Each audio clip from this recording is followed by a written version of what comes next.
I pledge allegiance to the flag of the United States of America and to the republic for which it stands, one nation, under God, indivisible, with liberty and justice for all. Okay, thanks. Okay, I'm going to make request some changes to the agenda. First of all, Jean Galucci, our fourth board member, is pretty ill, and so she's not here tonight. And so there are certain things that she really wanted to have input on, and she can't be here for it. Kitty has some personal things in her life and needs to be on the road very early tomorrow, so she wants to get out of here at a reasonable hour. And we have a number of things that were sort of brought to our attention at the last minute that were asked to be put on the agenda that we just couldn't do, but they're very time sensitive. So what I'm going to do is move a couple things off the agenda for the purposes of being able to keep the meeting moving tonight, ask for the board to schedule a special meeting either next week or the week after, which gives some of the things we're taking off the agenda, the time frame for the work that needs to be done for them, to be done in time for them to submit their letters for the grants. So with that, and I have some things I have to add on to the agenda, just because we have to take these actions. So what I would like to do, and I just talked with Glenn, is take off the Mohonk Preserve support letter, partly because we just got it, and by the time I put them on the agenda, it would be at 10 o'clock, 10:30 tonight to start with. And secondly, I just got a copy of the management plan, which is pretty big and comprehensive. So I asked Glenn to bring 4 more copies in tomorrow so each board member can have a copy of the management plan. We could read it, and then we could take action on the support letter they're asking us for at the special meeting. What is the deadline? I just spoke with Glenn, and it's July 16th. So if we do a special meeting next week or the week after, we'll be okay with getting the support letter in. So Glenn is fine with us taking off this agenda and being able to do a special meeting where we can give it a little bit more time, which I'd rather do than have to feel rushed through certain things.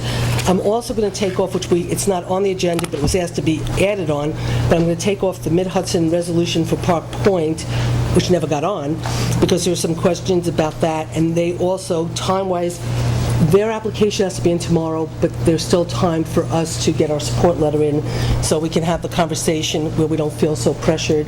Jeff, the resolution just got sent out this afternoon. Jeff didn't even have a chance to look at it.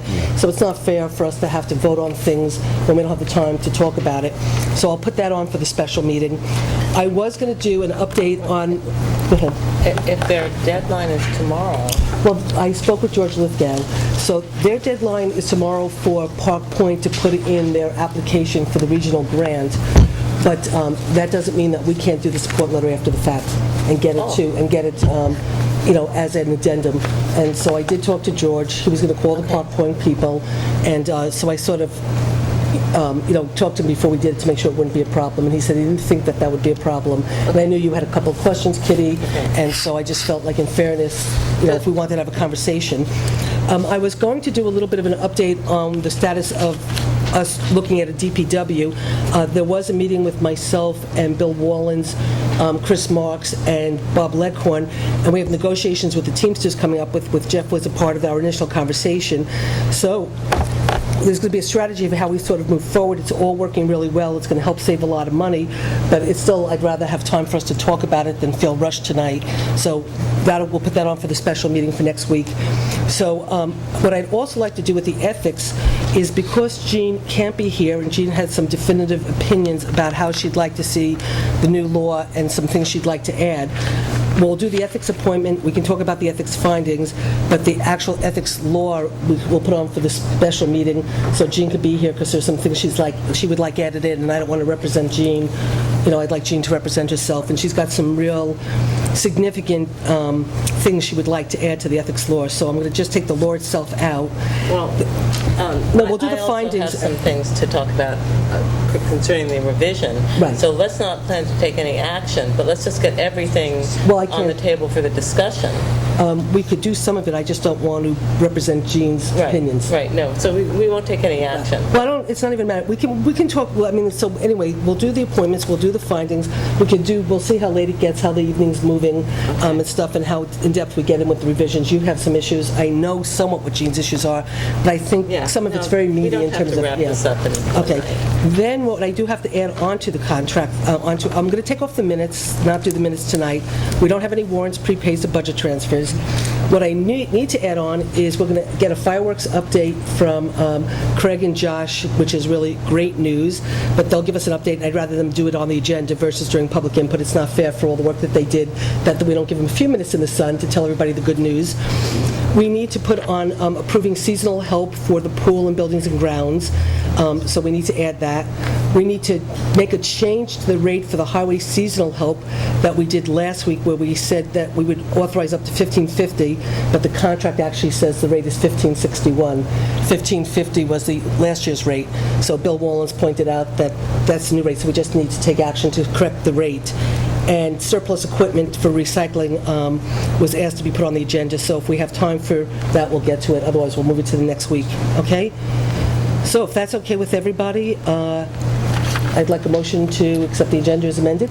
I'd like to add one other item, but Sure. I mean, I'll second it just so we can have discussion and add.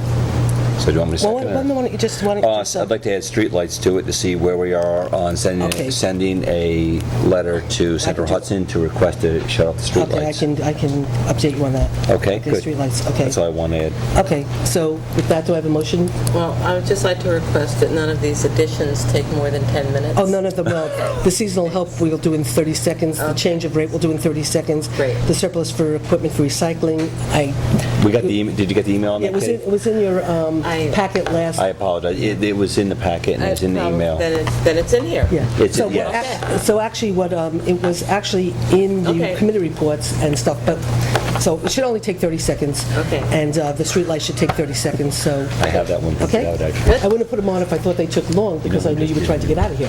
Okay? So with that, do I They just enacted have a it motion? last week. So moved. Or- Second? Second. Okay, all in favor? Aye. Aye. Okay, motion so carried. Okay, before we do public input, let me do a couple of announcements and whatever board members have. There's a number of stuff that's taking place from the community partnership, and I'll leave this stuff for anybody to take afterwards. On July 21st, from 5 to 8, there's going to be a New Paltz talent show being put on by the New Paltz Youth Program and the Community Partnership for Safer New Paltz. There'll be a dance, a barbecue, music, skateboard, magic, sing, bring your talent. How do I sign up? You visit the youth center and fill out a talent application. The other way is to visit the youth center and volunteer to be in the talent show on behalf of the Community Partnership for a Safer New Paltz. So there's this opportunity for some kids to go show their talent. There is a community partnership agreement asking individual community partners or collaborative community partners to sign up and become a part of our drug-free community. And there's applications here if anybody would be interested. There's business, civic volunteer, education, government, and all sorts of other areas. So there's applications here if people would like to sign up. And then there's also, through the community partnership, a membership application. They're creating a program with the youth action team, where the youth sort of actually start to speak up for themselves, start to talk about the things that are of interest to them, how they can make the community a better place for themselves. And there are things like community speak up, field trips, make a difference projects, the arts, special events, and youth leadership. So there's an application for youth 13 to 18 to sign up and become a part of this program. So I'll leave this here also. And then before I turn it over to any other board member, I will also just say that we all know that we're looking and studying the one community. This community got a $50,000 grant. A townwide village was recommended as something for us to study. And there was one glitch in the legislation by the state that creates $1 million opportunity for the town and village, if we should decide to move forward with the coterminous government, to possibly get $1 million a year for a few years to offset the cost of merging two governments and be eligible to apply for a grant up to $1 million. So it was left out of the legislation. At the very first meeting we had in January, both boards adopted a home rule request to Senator Bonasek and Assemblyman Cahill to get legislation passed allowing coterminous to be a part of the application process. It was a long, arduous process getting anything done anything passed in the legislative session is not easy, but we did get it passed. The governor's office was incredibly helpful to getting this passed, and so it got passed, and now we're just waiting for the governor to sign it. And when we go through the process, if we should decide that one government, townwide village, is something we want to put up to the community for a referendum, and it should pass, the community now has the opportunity to get $1 million for a number of years, and 70% of it has to be used for property tax reduction, which I don't think anybody in these hard economic times would mind seeing. So that's a great accomplishment for both boards, and it gives the one government an incredible boost in terms of if we should decide that this is what we want to do, the state's there to help us out. So that's really, really great news. So is there any other announcements by any of the board members? The first meeting of the Joint Planning and Zoning Committee of the One Government Group will be at 7 o'clock at Village Hall, and our charge is to compare the zoning of the village and the town and to look at where there are conflicts or places where they could be assimilated with each other. So anybody who's interested in being on that committee is invited to show up on July 16th, 7 o'clock at Village Hall. And if you want to just watch how that committee proceeds, probably the meetings will take place on the second or third Monday straight through. But if you'd like to actually be on the committee, please join us on July 16th. Any other announcements? Okay, great. So with that, I'll open it up to public input. If you could just keep your comments as succinct as possible, because we have a lot on the agenda to get through, but we want to certainly hear from the public. Anybody want to speak? Okay, you need to identify. Sure. Okay. We'll. My name is Dan Newfield. I live on the Lent development, and I gave you copies of this. I'll just read because I'd like to be part of the record. New Paltz Views, where the builders received permission to begin the 14-house development in March of 05, over 7 years ago.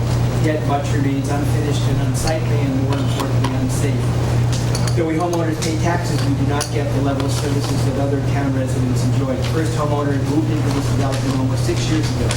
Keep in mind that the much larger Woodland Pond project started later than New Paltz Views, and Woodland Pond has a finished property that is safe and a pleasure to drive through while our development remains unsightly, incomplete, and hazardous, with much work remaining to be completed. During Irene, the culvert blew out from underneath Waring Lane and changed the direction of water flow from the stream into the retention pond, which almost flooded over. We were concerned about the integrity of the roadway, which Mike Nielsen said that the town had no authority over, and it took numerous calls to New Paltz Views and finally a note from Jeff Logan to get New Paltz Views to make the necessary repairs. Residents were told and assured by New Paltz Views and the Colville Bank of Riverwood that the back end of the Woodland Pond would be chained off and for emergency use only, and that it never would be an open road. Number 4, the pond by 6 Waring is unsafe, and that its steep slopes and routine stagnant water are a hazard to young children who might run down the steep hill and fall into the water and drown. Number 5, the town owns the property opposite 11 Waring and has placed a bench there, but it's now overrun with weeds and basically unusable.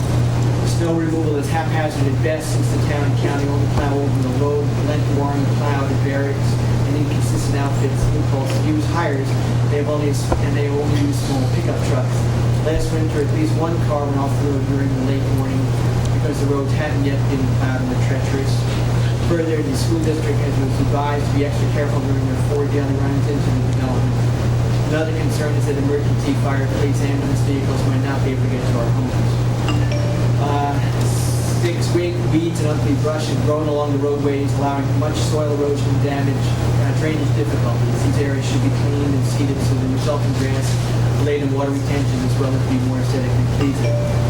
The residents were told by the builder and the realtor that the roads would be dedicated as soon as 50% of the homes were occupied. This occurred years ago. Still not dedicated. Last one, police can enforce speeding and dangerous driving and blatant disregard for the stop sign. What we would like as residents is for Warring and Lent to be completed by the towns to the town specifications, become dedicated roads so that we residents can receive the appropriate services such as plowing, mowing, leaf pickup, leaf supervision, etc. The roadway from Lent to Woodland to be designated for emergency access only and chained off as is done in most condo and apartment complexes and loopholes. Incidentally, this would be a cost saving to the town and village as well as to Woodland and loopholes views.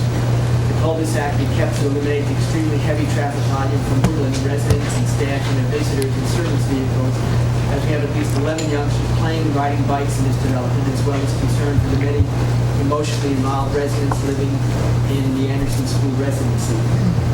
The pond adjacent to the sixth warren be maintained so as to eliminate the algae and stagnation currently present. Consideration be given to making an attachment basin that doesn't hold water such as exists behind the medical complex. Blue Paltz to use plant a line of evergreens along the buffer zone between lots 18 and 16 to replace that which was cut and removed by their excavator. Just a couple more. The town clean up the areas it owns, particularly that opposite the Let's go Warren. forward. Hardwood trees be planted every 50 feet on the roadways per the specifications. Stone dams be installed so as to curtail soil erosion and storm water damage in the culverts. Blue Paltz views be made to remove the 1,000-gallon propane tank from within the 20-foot setback on line scene. Blue Paltz views be built to remove the unsightly huge piles of dirt, stumps, and debris at the entrance, and then this area be cleaned for topsoil and seeding.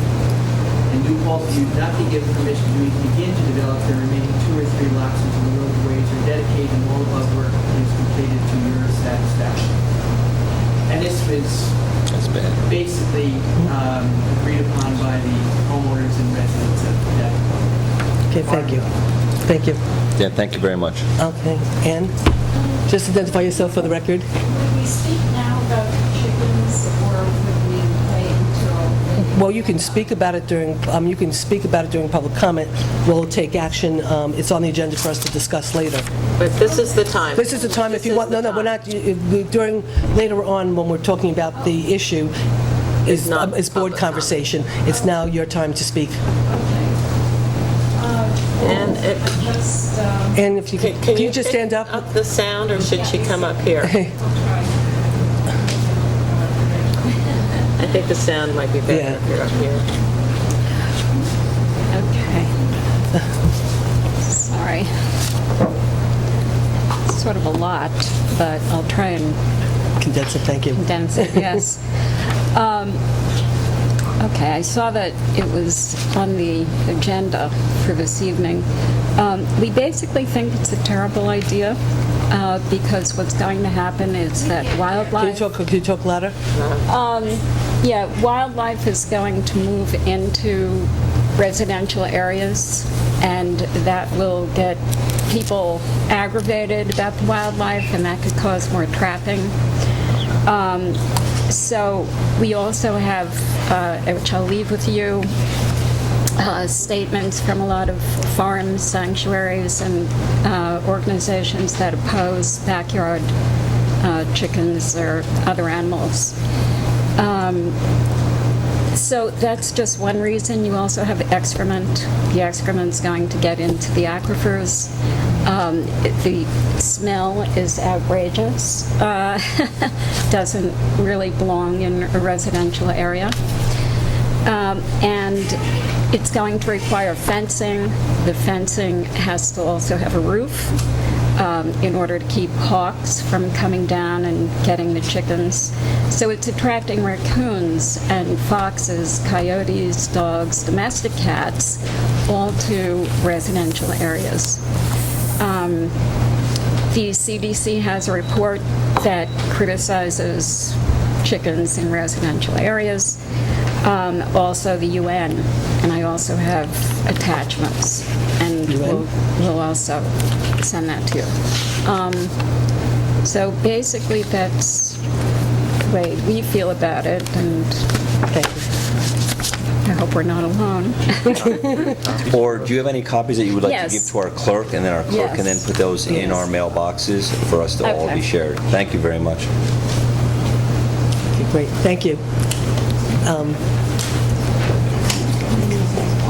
Yeah, but you need to stand up and identify yourself, and if you can't speak loud enough... Oh, wait, I think Margaret won. I'm Oh, sorry. Margaret, we had... No, Margaret, go ahead. Okay, Well, I can't remember if I said this before. I'm Margaret Human from Prospect Street. And I think as a climate-smart community, we have to have the kind of zoning that will encourage people to produce as much of the food as they can right at home. Sorry, Margaret.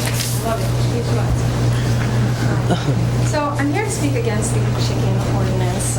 I have a lot of the same reasons that Anne does, but a couple others. I made a couple copies of flyers. Here we go. You can just Okay, pass actually, these if you around. give it to our clerk, she'll actually distribute them all to us. Thank you so much. First of all, I have a lot of friends who work in shelters, and if you talk to anyone who works in any animal shelter in any municipality where chickens are kept, they will tell you that the minute this ordinance passed, the shelters are full of well-meaning people who adopted chickens, found out how much work it was, how much expense, how much getting up early, how much everything, and they immediately sent them to animal shelters, which, as you know, probably every animal shelter in our region is already overwhelmed with dogs and cats because people don't spay and neuter. Always do that. So that's just one thing. Second of all, as Anne said, chickens attract all kinds of rats, coyotes, foxes, things that could eat our dogs and cats who are running around. I don't think we need. Third of all, I won't get into all of the cruelty issues involved in people who buy, which is everyone, who buy chickens from these large hatcheries, where if you think about it, people only want hens because they eat eggs. But what happens to the male chicks? Unfortunately, I am here to tell you, they are ground up alive when they are 1 day old in huge compactors. Let's not get involved with that situation. But because there are many sexing errors with, because they ship them through the mail when they're 1 or 2 days old, almost everyone who gets a whole bunch of chicks also gets some roosters. So as someone who has family who lives in Hawaii, I go there every year, Hawaii, filled with roosters. I hope you're prepared in our town to be waking up at 2, 3 in the morning, 5 in the morning, all hours of the day and night from roosters, because that is what's going to happen. We are going to have roosters in our town.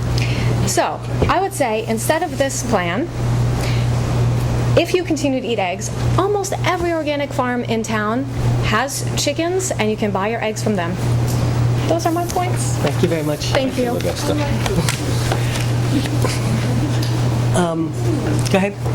Mark Portier, Village resident. I just want to strongly second Augusta's comments and just ask all of you, before you move to enact this law or not, just Google the search term male chicks.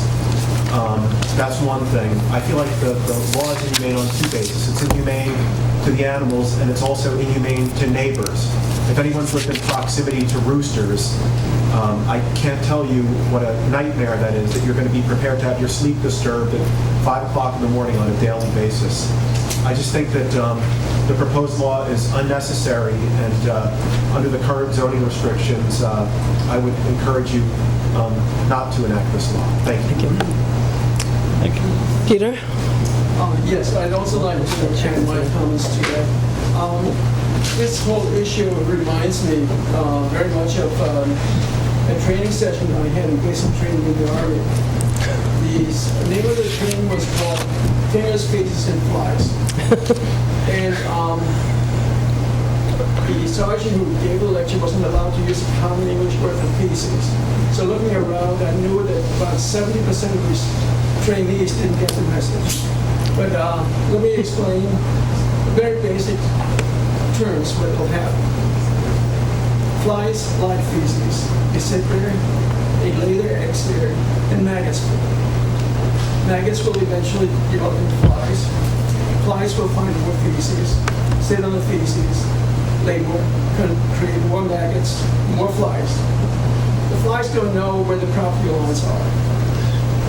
Now, let's say the next door neighbor doesn't have chickens, but he's left his door when he walked in, walked out, and he left an open box of cereal on the desk, on his table, his kitchen table. now a fly will land on the box and continue to lay maggots. It's not a sanitary situation. Chicken food will attract rodents. Rodents will attract predators. There'll be hawks, there'll be foxes, there'll be coyotes coming into the area. It's a major change in the environment of an autonomous zone.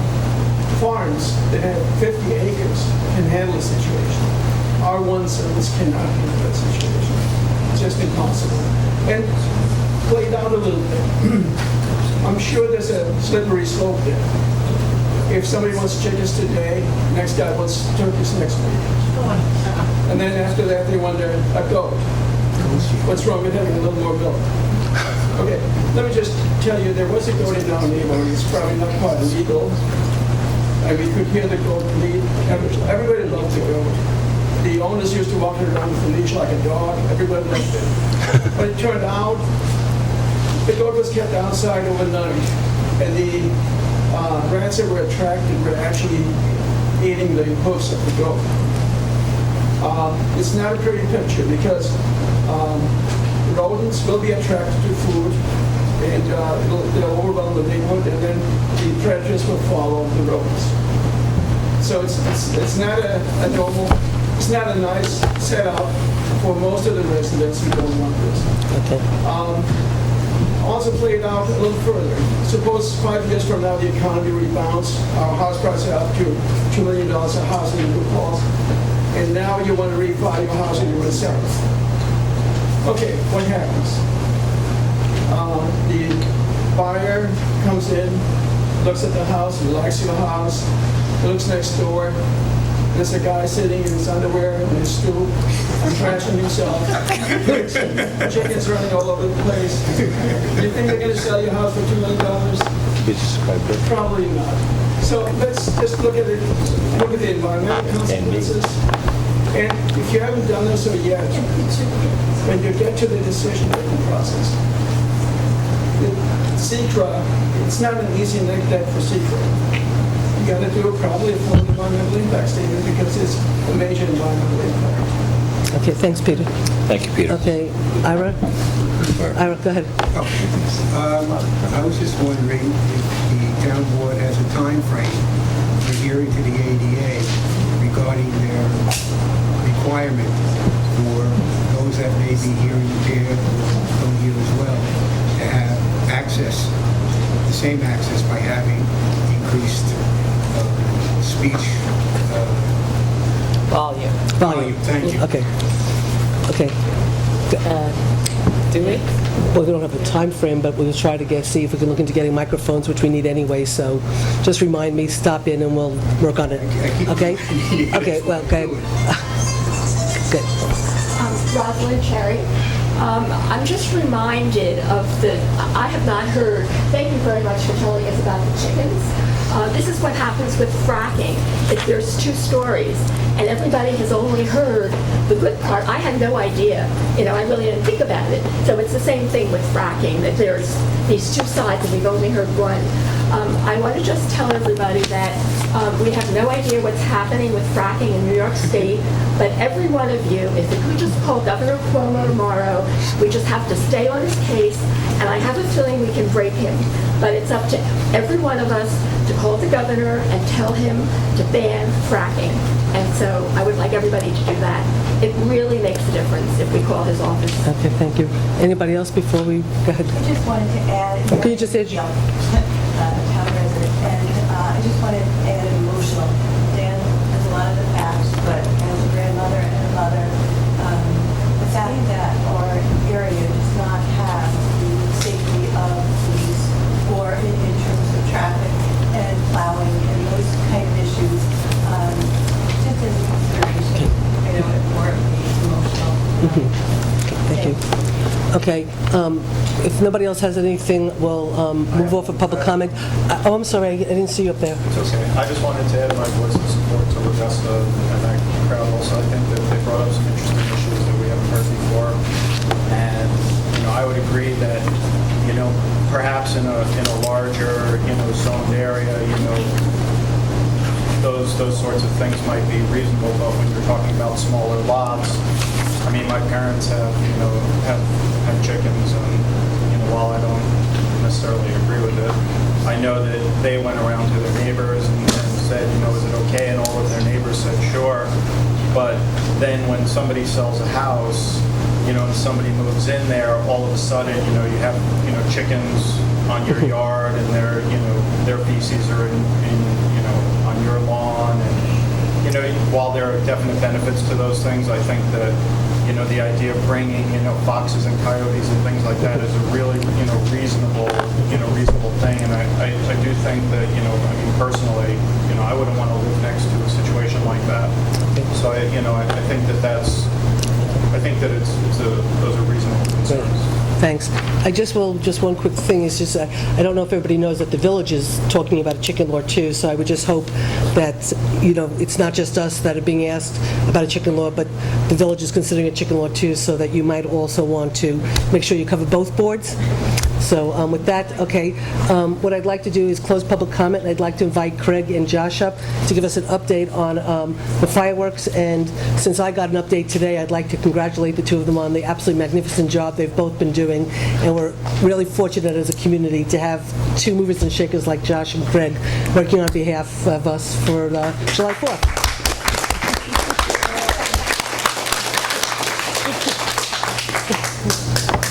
You're moving, but you're not shaking it. We're not shaking it because we're not getting any sleep at night.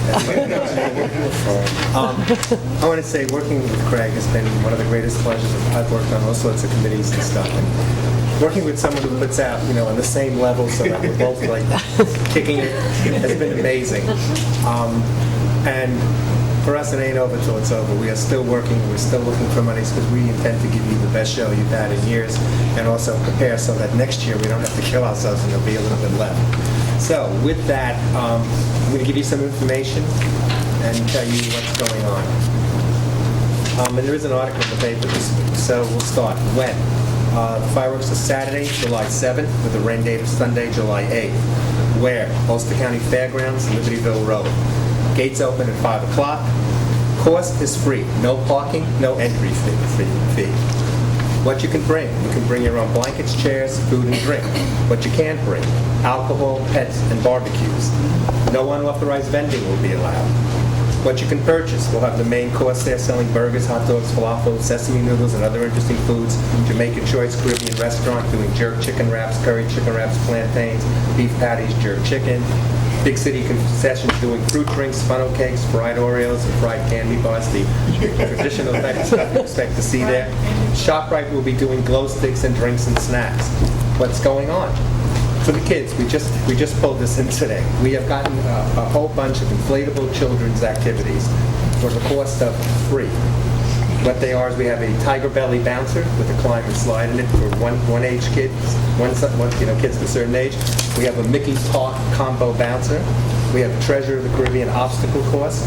We have wacky basketball hoops and a zero gravity chamber that sort of has, I think it's going to be Martian. It's going to have like 6 floating heads that you knock out of their zero gravity. So we nailed that today. And again, that will be free.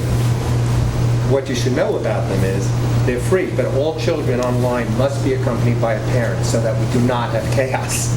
And as a note, the earlier you get there, the smaller the lines will be and the more your kids will get to play. So when we open at 5, it will be much easier to get your kid in because the lines will get bigger. Once again, those activities are free. Music. We have the sound by Ins and Outs, Ray Shilkey from New Paltz. We have lights by Valentine Communication. We don't have the band set yet for the opening band, but at 6:45 we're going to have local favorite pop band, the Dylan Emmett Band, playing. At 8 o'clock we have Lindsay Webster and her big-ass band with special guest Connor Kennedy. Lindsay has powerful 4-octave vocal range. Her sound is a blend of soul, funk, rhythm and blues with soulful blues influences. We have Esme Hyman doing the Star Spangled Banner. And I believe ShopRite, somewhere in there in that schedule, ShopRite is going to do a free raffle and give away these baskets of food. And if you want one of those raffles, just go by ShopRite, get free. You don't have to purchase anything. They're giving them out. but you have to be there because there'll be different baskets, and you'll put your raffle ticket in the basket that you're interested in. And we're giving them away that evening. No delivery later, we just want to be done. The fireworks, they will be as big as they used to be in the old days. Certainly going to be twice as big as they were last year. We have worked hard. We've been increasing it as the money comes in. We just rip up one contract and go to the next one. And we are getting very close to the goal we have. We're going to do it. Fireworks will not start until it's totally dark. So if you're there, don't keep asking. It has to be pitch black for them to start. So that probably is going to be closer to about 9:45. Carpooling is encouraged because, as you know, everybody complains about the parking, so we're hoping that you do it. What we want to encourage is the band will be playing after the fireworks. If you didn't come with kids, stay and hang out. It's usually a lovely night, and let the people who have children who have to get home leave first. If you absolutely have to leave, we encourage you pull out of the parking lot and go right and take the long way through Gardner because it probably will take you less time to get back into town. You can still send donations to New Paltz celebrations at Post Office Box 550, New Paltz, New York 12561. We will be collecting money at the gate, so we ask, please give money at the gate. Myself or Steve Warren will probably be going around on a golf cart, and if you didn't give before, give us a couple of bucks. Every buck counts to making it better. We could not do what we're doing without the incredible amounts of support that we have gotten from this community in a very short period of time. I mean, we went out there and we begged, and we were successful, more successful than I could have imagined, and we're still working on it. So we want to thank everybody who has come through. Should we mention some of our major? Yeah. We have some major donors we'd like to thank. ShopRite, of course, who has been there for us for years and years. Joe and Alana O'Connor came through for us. Ulster Savings Bank. Kempner Corporation. Owns the New Paltz Plaza, for those who don't know. Right. The town of New Paltz. Yeah. And we're still working. And Stewart's promised me today the exact amount will be given to me tomorrow, but they're going to be a pretty good sized donor.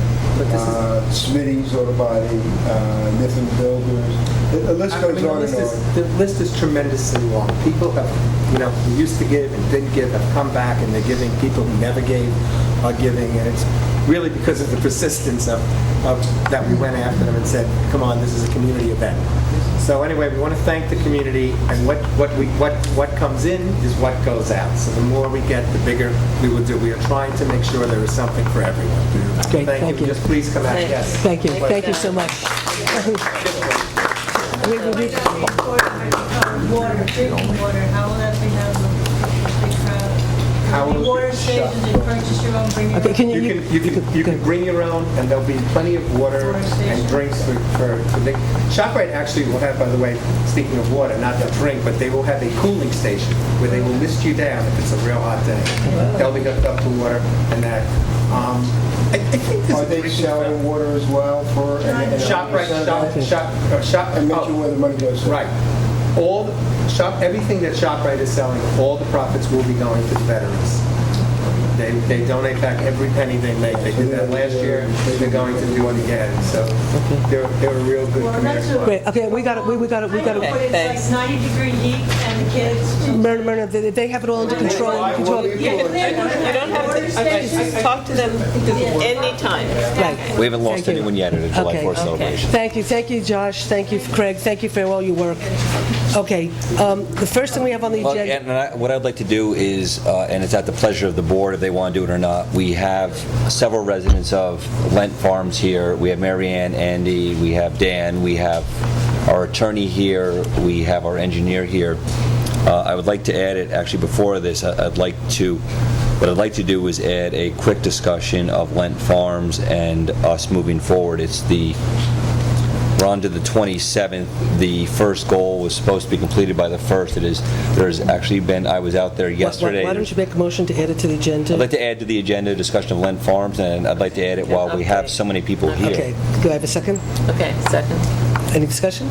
All in favor? Aye. We add Lent Farms on, and why don't we do that right now? So This is we an have some- update Yeah. on what your town has been doing for Right. you.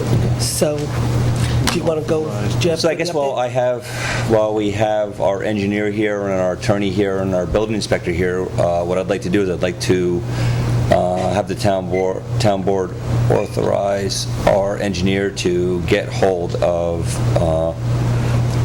Well, I think before you make an Well- authorization, can we, I think we have to make a decision as a board how we want to proceed from the perspective, from what I understand. Oh, Correct me if sure, I'm Joe. wrong. No, we will ask Joe. Yeah.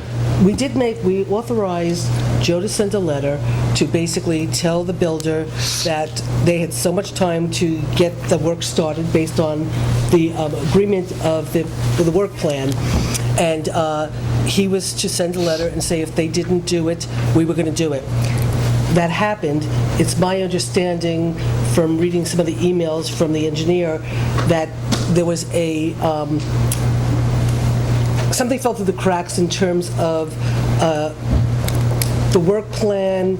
Something fell through the cracks, and so they're saying basically at the end of the day that they didn't get the notice, and so they had a problem.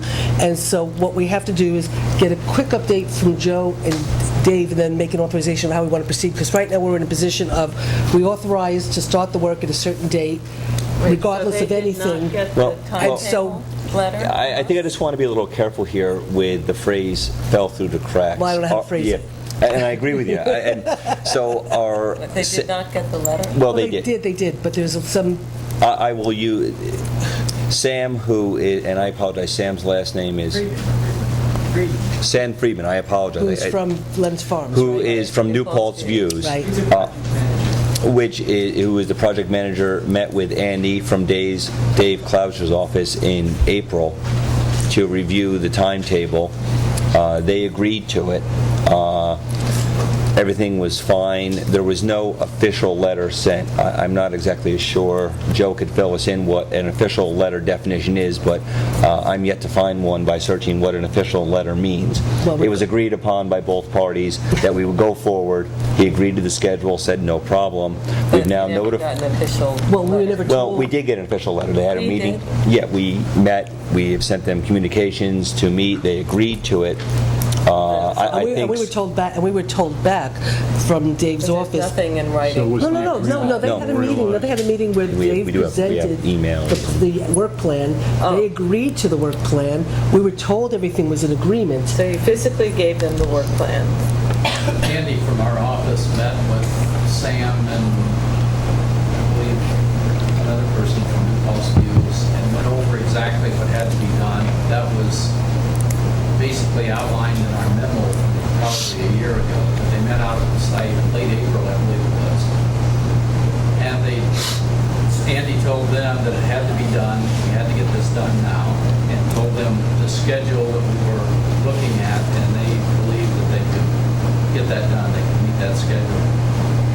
What we tried to do was to get this schedule that the town had to them. That didn't happen. Joe had information to their attorney, but he believed that Andy had given them the schedule during that meeting, which wasn't true. So they didn't get the notice, they didn't get the official schedule until just lately. And I sent them another one earlier this week. Since that time, they called me probably 5 or 6 times. They've been trying to get a hold of Val Wagner. I've been trying to get a hold of Val Wagner too. He's evidently on vacation for the trees. They have their engineer that's working on what renovations have to be made to the stormwater basins. They believe that plan is going to be here in 2 weeks. They wanted to modify the schedule. I told them that I didn't see any reason that the end date was going to move out. Obviously, the trees are not going to be planted 2 weeks ago, but everything had to happen. So that's kind of where it's at. They are definitely action happening right now, and I agree that they knew about this a long time.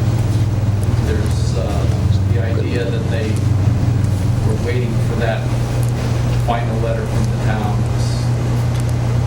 So what? I think you're right. I don't want to put the town in a position where they should have had a legal notice before the town goes after the escrow fund. Do reasonable notice? They do have the schedule. Do they have Well, whatever? and- So now let's Joe go. The board at your meeting last week directed that a letter be sent to their attorney notifying them that if things weren't done by the 30th, the town was going to move against the bond. I sent the letter the next day, June 25th, actually by email and by regular mail to their attorney. I had called the attorney Friday during the day as well to at least give a telephone notice that this letter was covered. I didn't want to wait until the following Monday. So I called on Friday, sent the letter. Susan, you should have a copy of it. And I think Dave, I copied yours with the letter as well. So, I mean, at least since last Friday, they have had the schedule, and I think that's what Dave is referring to when he says they've been in touch with him throughout this week about the schedule. And Dave is saying he doesn't see any reason why the end dates need to be moved back. It's maybe the first dates where they haven't gotten things done is what needs to be done, but the rest, you feel confident they should be there and still meet the end date. It's the start of the work. So the question becomes, have they agreed to do the work, or are we going to do the work? They've agreed to do it. And do we have that in writing? In what year? This year.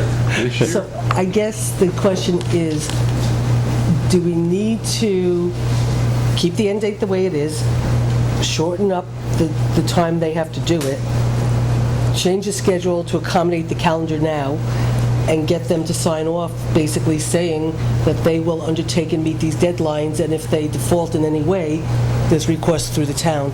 And I'd add to that, anything that can't be done this year, we should move against the bond on those items and let them, and move against each item as that item ripens into a default.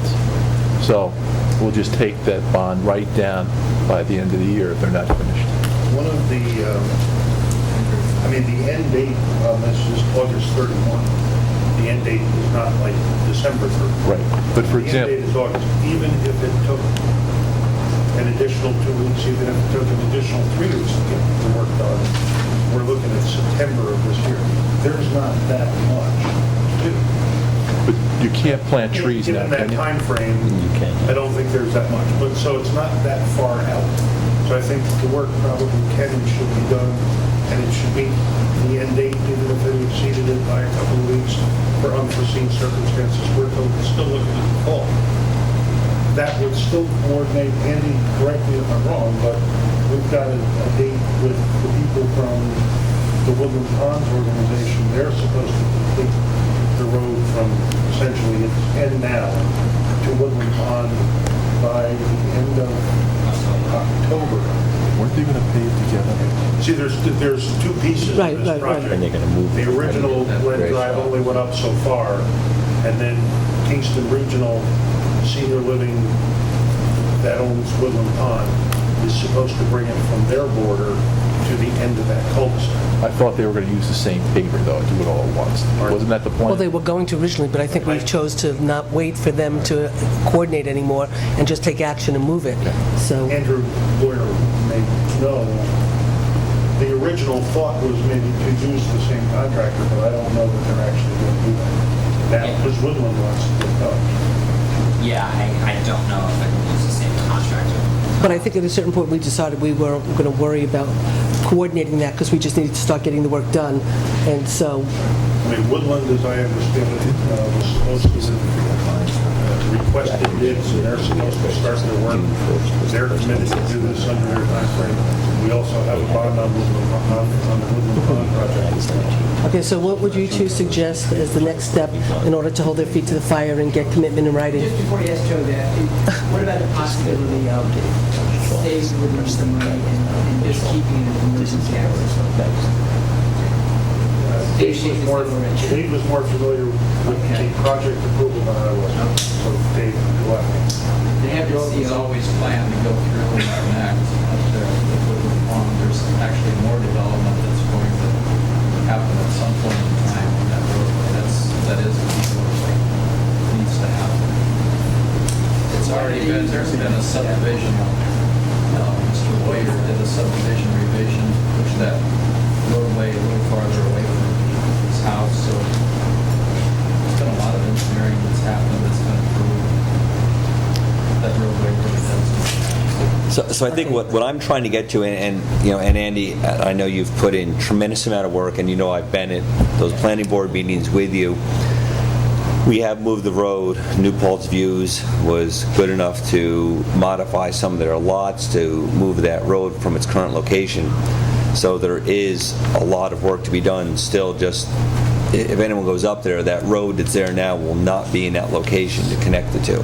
It's actually going to be further west than, I apologize, east from where it is now. So it'll be moving to the east from where it is now.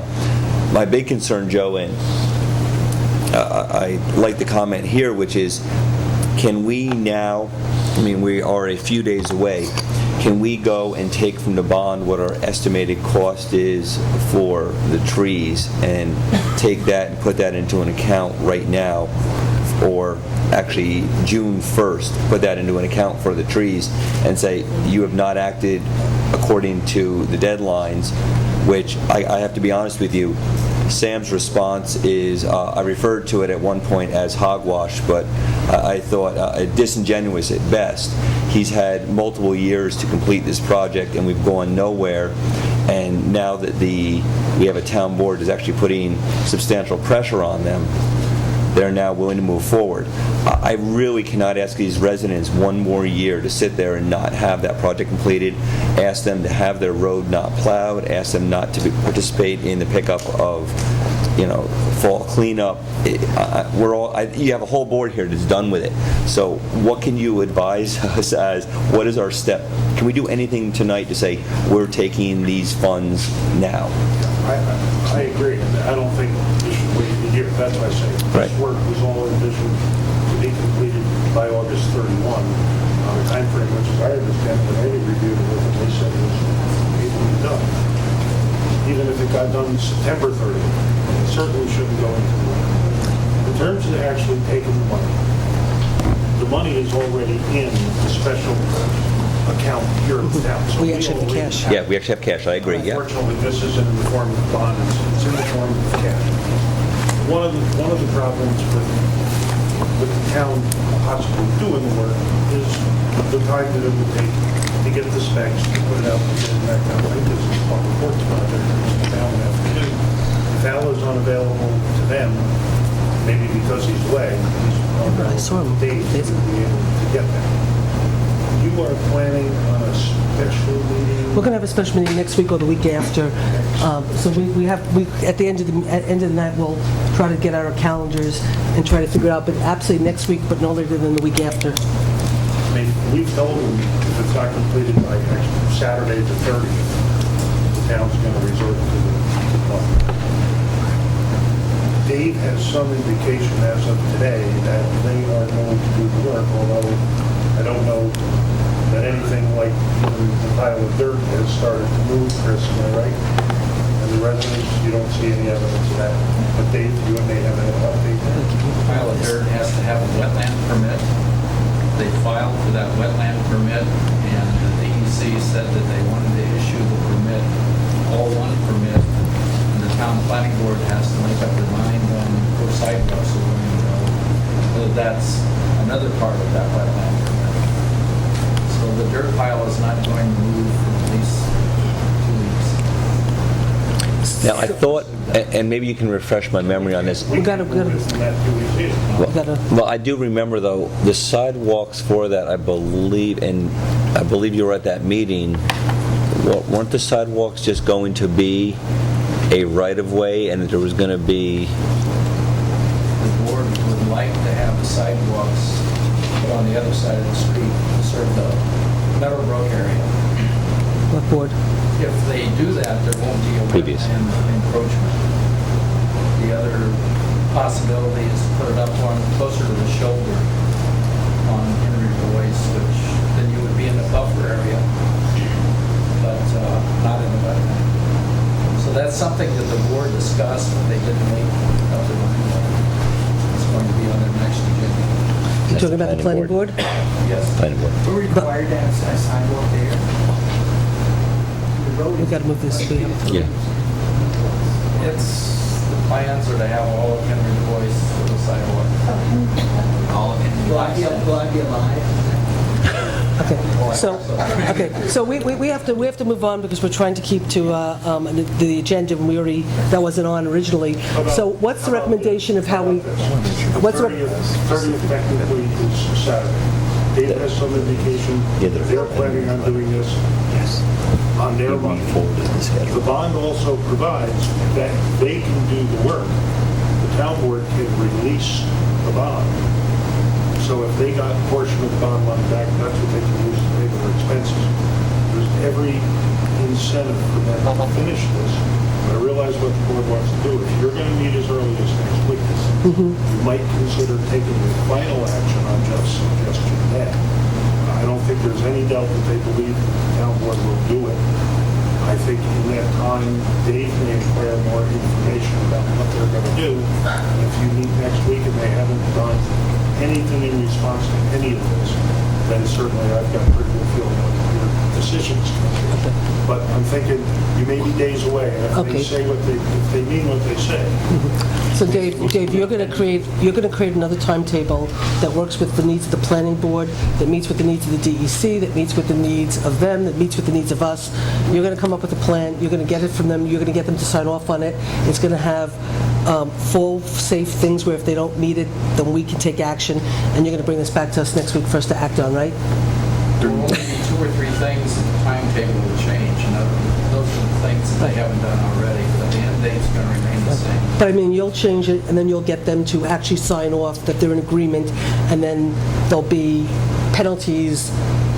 We'll just say we're going to do the work. The penalty is they don't do the work. Only Joe Moriello probably can get them to actually sign, because Sam is the owner of Impulse Views, so it'll have to be, the owners are all in the city, and they, it's like a big whole process, trust me, getting them to sign anything. Their lawyer, their attorney, I think can sign for them, so if you could get it to their attorney, the attorney has the right to sign. I think if there are things that they need to sign, you and I should work together and get them to Mr. Schutzman, and then it's his obligation to get them to them. Okay. Well, at the end of the day, all we have to do is send a certified letter telling them what we're going to do and end the story. So we're just being gracious by giving them an opportunity to do it at a cheaper cost. But we could, by next week, basically say, we're done, we're doing a certified letter, basically, we're taking care of it, thank you very much, goodbye, and it's going to cost you X amount of money. So they have a week to work with Dave and you to get something signed, otherwise we'll take action. Right? For them to do it, and them to do the work, Right. and pay for it. Right. No, I understand that. Do the work for everybody that puts up the cost. Let's see what they do in a week. Okay. So, and just I guess the 2 closing items. One is, or maybe 3 even, thank you for coming out again. I apologize it's taken so long, but we are going to get this done. I want everyone to know also that the expense of our engineer and our attorney on this does come out of their bond that we do hold. So I want all other taxpayers to understand that the bond that they have paid is where the expenses for our professionals are coming from.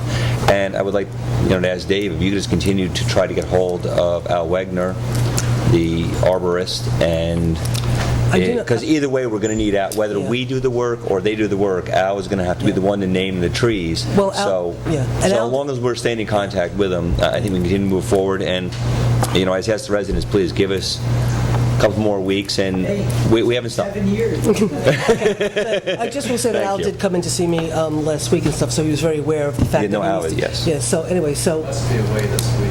I guess he was here last week, but he knew about this and he knew we had to get in touch, so he was already on top of it. So, thank you. Okay, so... Only one last thing, take 10 seconds. 1, 2. We were told by the builder and by the realtor that there was going to be an emergency access road only. Nobody put it in writing, of course, but all of us were told that.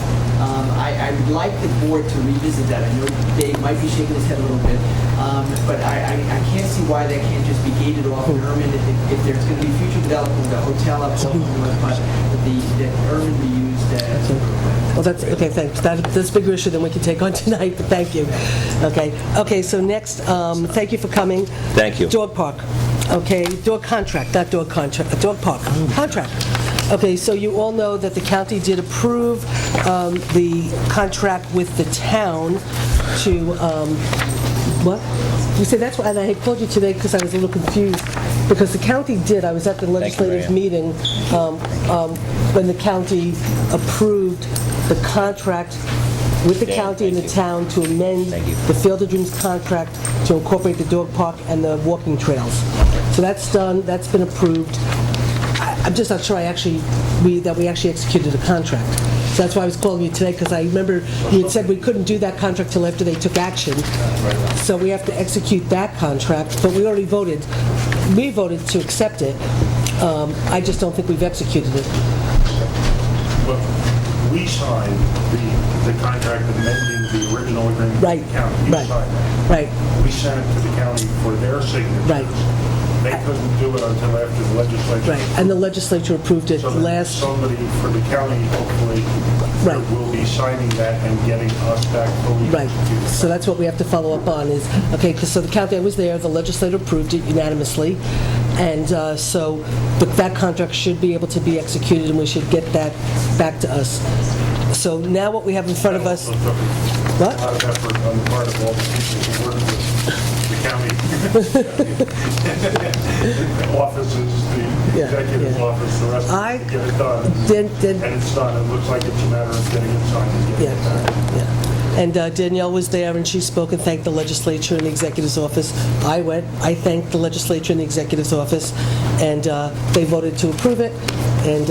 I suspect I will get a fully executed copy back from the county attorney's office. As soon as he comes in, I'll let you know. Yeah, okay. But you just might want to be on top of... Right. Keep working with their... Right.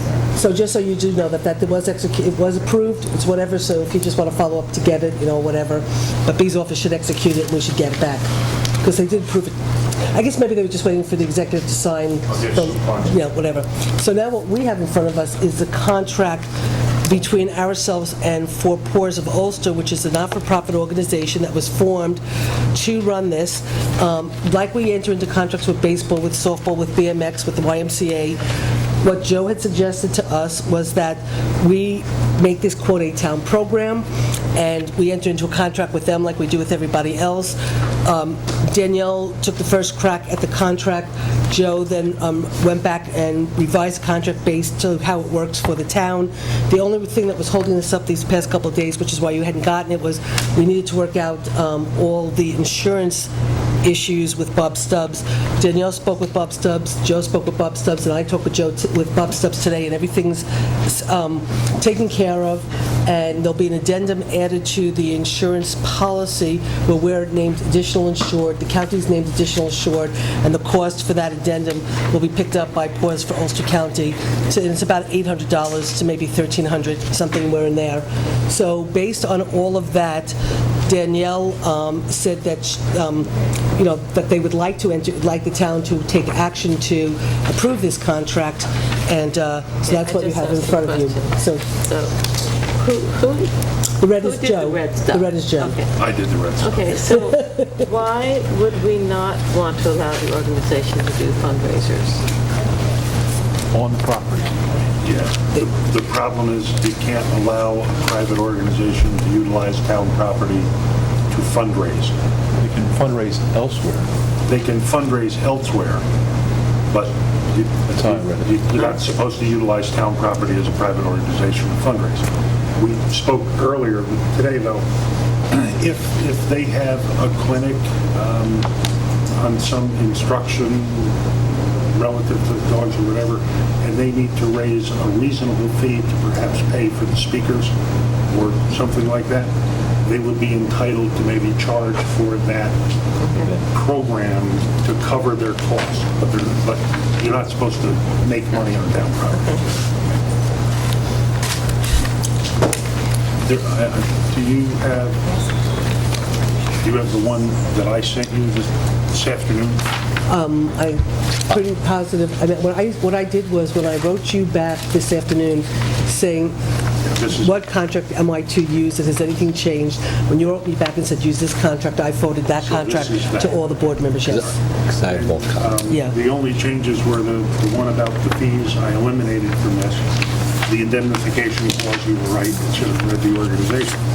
Based on those two changes, if this insurance issue is worked out with Four Paws, then we could put this contract into final form, subject to the changes that you see, the strikeouts in the red, put it in final form for you to sign if the board wants to adopt that resolution, subject to just putting it in final form, and then you and I can get together and sign it. Unless there's more. Nope. Well, I mean, I think I do have a question, because I had one, I printed up the one that I got today, and I didn't get the red copy till I got here tonight, so I believe they're the same, the one I received. Yeah, they're pretty much the same. Is under the paragraph 4, the maintenance. I'm just very concerned that once again now the town is taking on the expense of maintaining another park. So we are now going to be beholden to empty waste receptacles, for which we really don't have any mechanism in place out at the Field of Dreams right now for, and also getting a mower inside of what will eventually be a fenced-in area. I don't know whether we have the equipment. That is designed to go in a fenced-in area out there. So I'm very concerned about item 4. As I had mentioned before in the dog park, I prefer to see the dog park run much more similar to how we run the rail trail, which is the rail trail is run by an association, and then we do give some money to the rail trail each year. It's not a large sum, and that's how I would prefer to have the dog park run, Joe, as Four Paws becomes an association, or sometime it's their full responsibility to run the park, and it's on land that we have control over. Can that be changed for that? Yeah, I mean, that's definitely an expense item to the town. Right. If the town's not going to mow and not going to empty the receptacles, if Four Paws is willing to take that over, I mean, we can change that. Well, let me just throw in one thing, and then we could change whatever we want, but just remember, it says the town hereby agrees to empty the waste receptacles located inside the dog park during the times of regular maintenance for other Field of Dreams recreational areas. So in essence, the Four Paws people are going to be doing a lot of maintenance and being out there an awful lot as a not-for-profit, but we already have our buildings and grounds go out and do maintenance for the Field of Dreams just in their everyday work. So what it says in here... It's not every day. I meant everyday work. No, it's not everyday work. It's only during the season that we use the park. Regular maintenance. I didn't mean the word, I just meant... Regular maintenance. Right. Yeah, so I don't mean every day. Unfortunately, dogs do not create waste only during baseball season. No, I They'll understand create that. it I know, I year-round, understand so- that. And this would not be the town's responsibility to do it outside of regular maintenance of the Field other of Dreams. Right, I would like to remove it so it just is 100% of the maintenance goes on to Four Paws, and there is no town involvement in the maintenance. I would prefer this whole maintenance. The town doesn't have a responsibility for cleaning up dog waste on the rail trail or any of those places. So, I'm concerned that people are going to see the town in there cleaning it up once, and then the next day, if it's not on the regular rotation, they're going to say, why isn't the town here? Well, I'd like to clarify. We don't intend for you guys to go and pick up dog poop. Daniel, why don't you come up here just so for the cameras? There will be receptacles where the park users will put the poop, where we will put into a larger container. Right. I'm sure there is some kind of large dumpster out there. No. There's nothing. How does the trash for the ball fields get handled? Only during the ball season do we then manage that, and also the ball teams manage it by taking it out. So we're only there during that season. So what the problem is, well, you say right, but here it comes September, we're not out there doing ball season. You now have all of this waste out there. There is no mechanism for us to go out there and get it. We do not have the money, the funds, nor the personnel to go out and get that waste. But during the times that you do take care of the ball fields, I don't want to be responsible for any of the maintenance of it. Can't people just bring the little blue baggies that they bring? yeah, but they when have they're to on the go rail somewhere. trail? They go in a trash can that's at the dog park. But there aren't trash cans on the rail trail. I mean, somehow they get them. The dog park is not going to be the rail trail. There will be trash containers people- there. You have to deal with the waste. Can't expect people to put their waste in their car and drive home. You can't expect the whole town, you can't expect the residents of the town also to be responsible for moving the waste of the people that go out there to walk dogs, because we don't have a mechanism in place to get someone out there. There's a tremendous expense in getting, you can say no, but I'll just give you the facts. Tremendous expense in getting a vehicle and personnel to go out and pick up waste, then return that waste safely to a container. We have no container out there. It needs to come back into the town and then be disposed of. That mechanism is not in place, and I have a grave concern. The baseball season does not start until about May and only goes until about September. So I have so the illusion will be that it will always be cared for, and it will not be. So it is much better off if there is no illusion that this is something to be maintained. If Four Paws contracts with one of the refuse haulers, I think it's like $40 a month, and they'll just come and take it away. Can I ask a question? That's an idea. What happens during the baseball season? How is the waste collected? We could ask Chris right there. Chris always has the answers. I'm sorry, I didn't hear you. What happens during the regular baseball season with the collection of waste out there? I haven't had a chance to take over that department yet. It's not for him to do. But you don't know, right? Yeah, I would imagine on their normal rotation when they go out there to mow, that like they do down at toward our garage, they pick up the waste cans and they. So if this agreement is referring to we're not going to do anything as a town beyond what we normally do, then we could have you guys pick up the rest of the year. Correct. Would that make sense? That's why I said That makes sense, it's Jeff? during the times of regular maintenance. We're already out there. Well, no, it does not make sense, actually, Kevin, because you're looking at a couple acres of maintenance of grass and waste. Well, grass is a different issue. Well, no, it's not. It's actually No, I not a know different it's in issue. there. It's all in I know paragraph it's in there, 4. but So let's talk about the waste first and see where we go with grass. So unfortunately, and the ball fields being in the same, I will put ball fields in the same case, and I know, Kevin, you've been here because you have cleaned up as many ball fields as I have prior to play on them. You pick up multiple empty Gatorade, you have water, whatever waste has been left prior to you playing your game, which was supposed to be clean, but it was not clean. We're going to find the same exact issues out at this park. We're going to send our people out there to mow. I'm sorry, Kitty, and... Sorry. Sorry, Jeff. So we're going to find the same exact issues out there. We're going to find that you're going to have to do something prior to cleaning it. And again, I will just say to you, Kevin, you have been there. You and I have gone and to go play, and I will just use it, not even our facilities, but go on to play basketball in a court, and we spent the first hour first cleaning the court area because the maintenance was not done. So I don't want to try to put us in a position where we're responsible for any of the maintenance. No, I understand. This should be the rail trail. The rail trail, we have nothing on it. And it's up to the Rail Trail Association to maintain it. We give them money every year. I have no problem giving the dog Four Paws money every year for this maintenance. I'm not saying I'm running away from it. Susan said $40 a month, or I'm sorry, Kitty, I apologize, said $40 a month. I have no problem giving you money towards that $40 or giving you the $40. I'm saying that now without having a budget in front of me. I'm not saying I'm going to run away from it, but I do not want the town to be responsible for the maintenance of the enclosed area.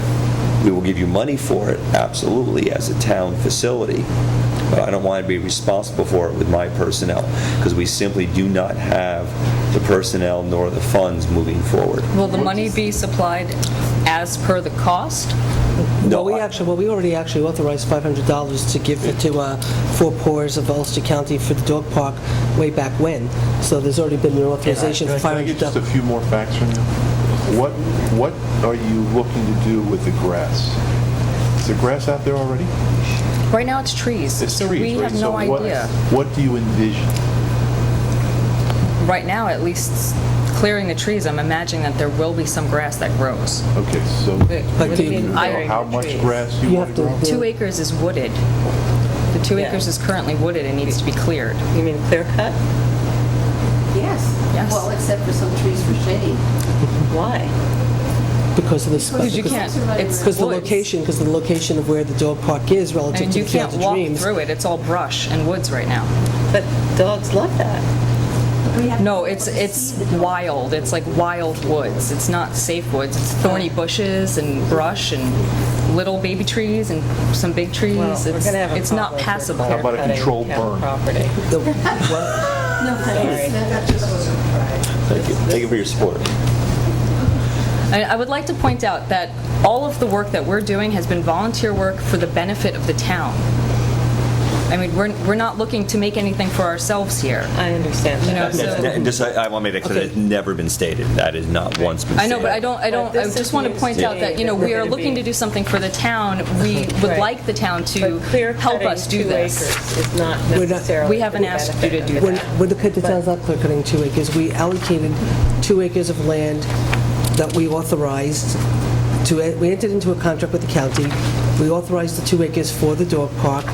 In order to make the dog park accessible for the dogs, there's work that needs to be done to go out there. I thought we were going to have, wild woods and field. If you've been to a dog park, you find that it really is quite open. You leave some trees for the dogs to be able to get under for shade, for people to get under. But you need the area open because every person has to keep track of their dog at all times. You might want to throw a frisbee and not get No. stuck in a tree or what? No toys. No No toys? toys. No toys at all? And plus, from what I understand, I'm on the committee, you're not supposed to bring any food or anything Right. for the Right, dogs or that's for in the here. humans.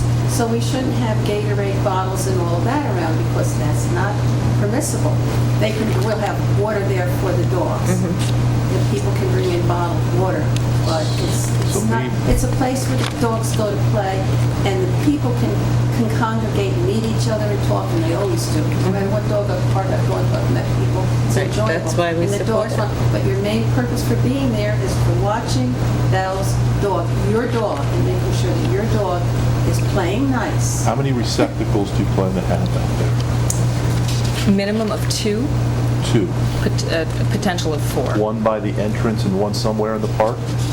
What kind of receptacles? For the waste. For waste. One in the small dog and one in the big dog. At least, well, we intend to have separate sides for the large dogs and the small dogs, so there will be at least one So receptacle on each If side. you were responsible for placing the waste in a container for pickup by the town Yes. during regular maintenance times the Yes. town has, then we could maybe talk about how that would be done. If it's That's- just a drive-by, pick up and Correct. drive. But Yeah, we don't at all expect other anyone to go times, into the dog park to you would have remove to the be waste. responsible. And Jeff's point is a good point. I don't think the town wants to continue to incur more and more expense for maintaining things if we can avoid it. So that's what we're trying to do. We're trying to avoid more expense. Well, the question is, the way it's written now, and Kitty and I were just talking, if we define the season of when we know the guys are out there maintaining the fields, mowing the fields, so we define the season of when the Field of Dreams is active and the town is out there, is the time when the town will take responsibility for cleaning the receptacles, getting in there with a lawnmower, just, mowing it. Then outside of that season, it's the responsibility of Four Paws to basically make sure that the dog park is maintained to a standard, the town standards. Now remember, if I remember correctly, when the contract with the county was signed, and,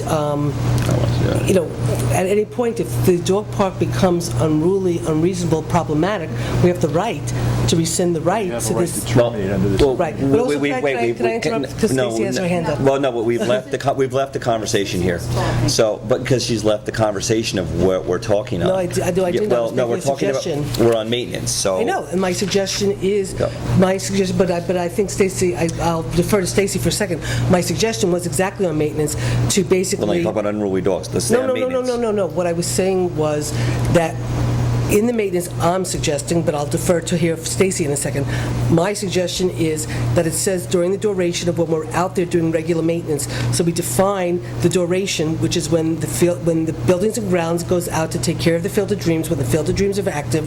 We define that, and then afterwards, it's their responsibility to maintain it, and if they don't, we have the right to rescind this contract, just like if the dogs get out of control. We have the right to rescind it for many reasons, that's all I'm saying. So if it's not maintained properly, when it's their responsibility, the next year we don't renew the contract. I think we have the right to rescind it at any time. That's exactly right. Joe? At Yeah. any time. Right. So if all of a sudden we get done with the season, and then all of a sudden a month or 2 months later, we're out there and we see that they're not maintaining it, we say your contract's null and void.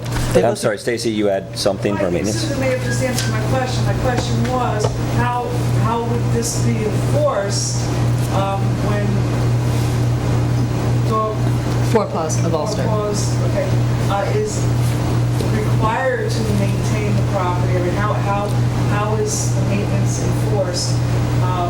And, when it's in use, when you have violators, okay, people who don't pick up the waste, don't use the receptacles, aren't nice, bring in food. Where does all that fall? Dog parks are self-policing places. If I'm bringing my dog to dog park, I care about my dog. If I see somebody with an aggressive dog, either I'm going to leave or I'm going to ask that person to leave. There are rules to the dog park use. If you're not following the rules, you're asked to leave. But I think it's exactly the same as, whether it's the Baseball Association, or the BMX Association, any program that we have a contract with through the town, if at any point any of the associations overstep the boundaries of running the program, we have the ability to rip up the contract and say, thank you very much, we're done with you. Well, and be very careful with what you're saying, because when you take a contract and rip a contract, that means you... Go ahead and interrupt me. No, go ahead. Okay. You are Just now take my words taking... literally. I'm sorry, Jeff. Go ahead. I don't mean rip up a contract. I just mean that we call the lawyer and we say it's null. I mean... I get what you're saying. But when you want to end a contract with a party, that means you are now willing to take on the onus and the expense of maintaining that. So I will go, and here's our budget. So, for example, the rail trail, we give $5,000 a year. I don't say that's an unreasonable. Now you say, ooh, but be very careful. The rail trail is the largest single park in New Paltz. Okay, that is a very large park. In fact, we did the math, it's around 20-some. Yeah, it's 20-some acres, 30 acres. It's by far the largest park. Their budget is probably $100,000. Right. So it is a very valuable park. It has thousands and thousands of users each weekend during our peak seasons. So I could see us giving money to the dog park. If the board here, the majority of the board here should agree we should take on the maintenance, do keep in mind, though, that maintenance will come out of whatever monies we give you. So if we're going to budget it for it, I do not agree that we should be mowing it. I don't agree we should be doing the waste. If you do put your waste in a one single central location, I have no problem picking that up, that single location waste. Absolutely. I'll be honest with you, I have no interest whatsoever in the town taking on the expense of mowing it and maintaining it. Probably as an individual organization, you could do it a lot less expensive than we could do it. I will just defer to Chris. Top of your head, 2 acres fenced in would cost how much each time to mow it? 2 hours, 3 hours, depending on the terrain. 3 hours. $32 an hour roughly for an employee. So plus time for the mower. Plus time and maintenance on mowers, so $50 an hour. So just to keep in mind, so you're looking at $100 a week for us to maintain it, maybe every 12 days, I'll say, okay, or every 2 weeks. So that's an expense you need to keep in mind. It may be less expensive for Four Paws to become an association, and they take the maintenance on themselves. Example being, the largest park that is owned by this community is the rail trail, and the town only gives $5,000, and 100% of the maintenance is done by volunteers.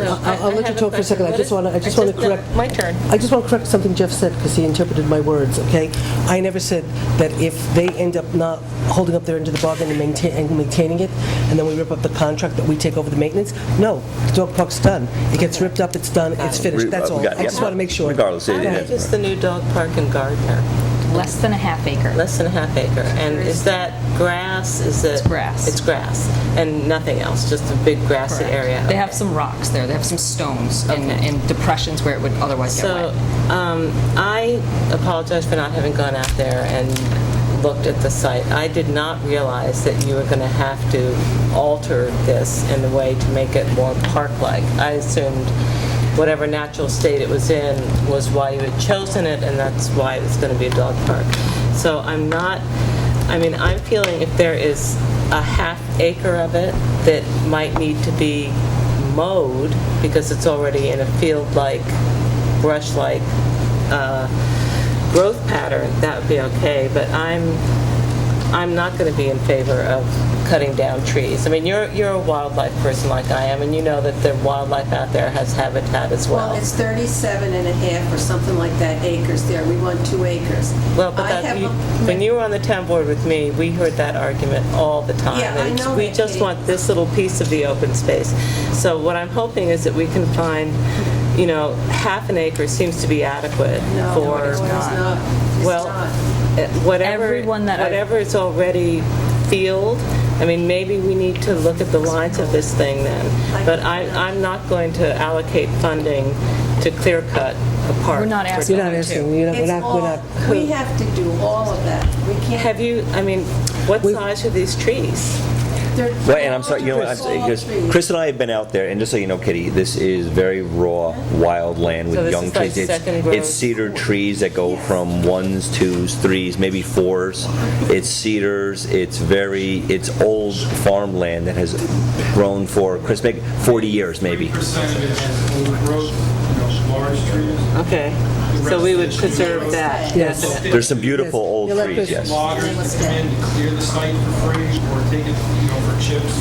Well, And I'm going to no need to one's get willing out do it there. Because the Okay, I need to go out and look at it. But It'd be really second good growth if you- always takes a while to become mature growth. I mean, that's how you manage a forest, right? I'm sorry. Second growth always takes time to become mature growth. If you keep chopping it down, it's always called second growth and scrub. So I just need to go out there with you and look You at know it. where I would suggest, and I would drive you out myself, is to go to the Orange County Park, dog park. You will see what a dog park is. That's 2 acres. Gardner is very small, and it's really, it's not adequate. I hate to say it, but people tell me they don't go out anymore. It's not adequate for the dogs to run around. All right, so And you're gonna I be need able to to go see out your and dogs. look at this Why and get a don't we- sense of what we're taking out. Sure. But my other question about the garbage, if I can just finish this thought, is is it building and grounds that would be responsible for emptying these containers? Yes. Building and Or grounds. highway? Well, hopefully it'll be a DPW. What I would suggest is looking into a dumpster. The recreation department, whoever can use during the ball season, either splitting the costs or working it out over the year. I guess the dog park could be year-round. If there's a receptacle for people to put things in, we all know no one, very best intentions, not very many people follow all the rules. You can tell them to go down this way and they'll go that way. Place to throw it, more tendency to throw it in a dumpster than throw it in the ground. Inevitably, whether you rip up the contract or whatever, it'll fall to buildings and grounds, whatever department we have by them, to go pick up whatever isn't picked up. At least give them the opportunity to put it in. I think the cost would be negligible, for a dumpster. Well, we could use it, they could use it, it might solve the So, problem. can we amend item 4 to say that the town shall supply a dumpster through October 1st of 2012, and let's just see how that works? Well, you gotta look into the cost first. Well, Kitty, we have to earn a lot. Can I just... But it will probably be open by then, because Oh. we have to earn a lot of money, we have to get the place all cleaned up, we have to find someone to put a fence up, we have to do an awful lot of work. Okay, so we're not talking about this year? No. I don't think so. Okay. Well, all that Kitty's trying to do is just change it anyway to, the date's almost, you're just saying as of October, you're just saying, what you want to do is change it to basically say that a dumpster, it doesn't matter what the date is. Well, I want to give us a time frame to see if it works, and then when we reach that time frame, if it's working terrific, we'll just extend it. If Say it's not, 6 months the after it solution. opens? Pardon? 6 Well, months after it opens? I would like to redline all of 4. I would like to redline. I don't want the town, maintenance, I would like to change all of that over to the Four Paws Organization or Four Paws Association, and that the town will only hereby agree, that they will then, their responsibility will be to put the waste into a town-owned dumpster. we will take, so as far as mowing, picking up any waste, putting waste into anything in here it refers to inside the fence. I really don't want to get into us having to do that. All of the maintenance should be under the auspices of Four Paws, which could become an association, and then we'd be responsible from taking things from the Field of Dreams sites. We would provide, and we would work with Chris or Buildings and Grounds to have a central location for which they could dump their receptacles. Because I don't know how many receptacles. That was our intention anyway, was to dump our receptacles into a central one that you guys were already maintaining. Right. Well, this does not speak of it. so The contract doesn't speak to that, though. The contract clearly says inside. Joe's changing The grass inside. Yeah, and That's the only time it refers to inside the dog park is the grass. Well, no, it says empty. It says empty the waste receptacles located inside the dog park. So it refers to it twice. So it asks us both to go into the dog park and empty receptacles, and it asks us to go into the park to mow. I do not That was support. a typo. That should have said at dog park. It doesn't matter regardless. Well, it does matter. It's in the contract. No, So it does. what I was going to say, Jeff, is I'm only saying it doesn't matter because our attorney is sitting here rewriting the paragraph and he's going to read us something back that he thinks works. So that's all I'm saying is Well, it that- does matter because this is why we're discussing it. I so- understand it. I'm just so saying it that I does think he's going to matter. come back with a recommendation. That's all I'm saying. Okay, no, I agree. I agree to that. I'm watching so. him writing, that's all, so I know he's listening and he's writing. Well, if I understand Jeff's suggestion, it would be to change 4, basically to say the organization is responsible for the maintenance and the mowing at it, and then to add that the organization shall provide for all waste receptacles to be deposited by the organization into a dumpster provided by the town at a location designated by the town. They're responsible for emptying all the internal All the waste receptacles into a designated dumper. by the town. Provided by the town. Is that what we do? Yep. And don't take this to mean also, and Mary, don't take this to mean that we're not going to provide funds to help you accomplish this. That's not what I'm saying. I'm not saying I want you to take on all the onus of the funds. We do have many lines here under the 522-7100 line that provide for parks, and I'm more than happy to include that in our budget and discuss it at our budget time. So I'm not trying to run away from this. I do fully understand that the town will have to fund part of this. I just don't want us to take on the responsibility of the maintenance of it. I will take on some of the fiscal responsibility. And I think that's a good point, because you have to remember, this is a town program. I agree, totally agree to that, yeah. You're just contracting with them to run. Similar to the rail trail. The town needs to, like baseball, like Absolutely. the town has a certain funding responsibility. Absolutely. Or there just won't be a town program. Okay, so before we move forward, Laura wanted to throw a suggestion in. Well, I do have a question about the material that's going into the dumpsters. Is it regular waste generated by humans, or are we talking about... It's going to be dog animal feces. waste? And would a hauler take that? That's a question I've been not wanting to ask, but it is out there. I mean, are our town employees going to want to handle that? It's going to be in bags inside of a bag, Right. inside of a dumpster. Right. Exactly. Dave? How is this handled in city parks? You know, how do they handle dog waste in urban dog parks? You know, is it city haulers who pick them up?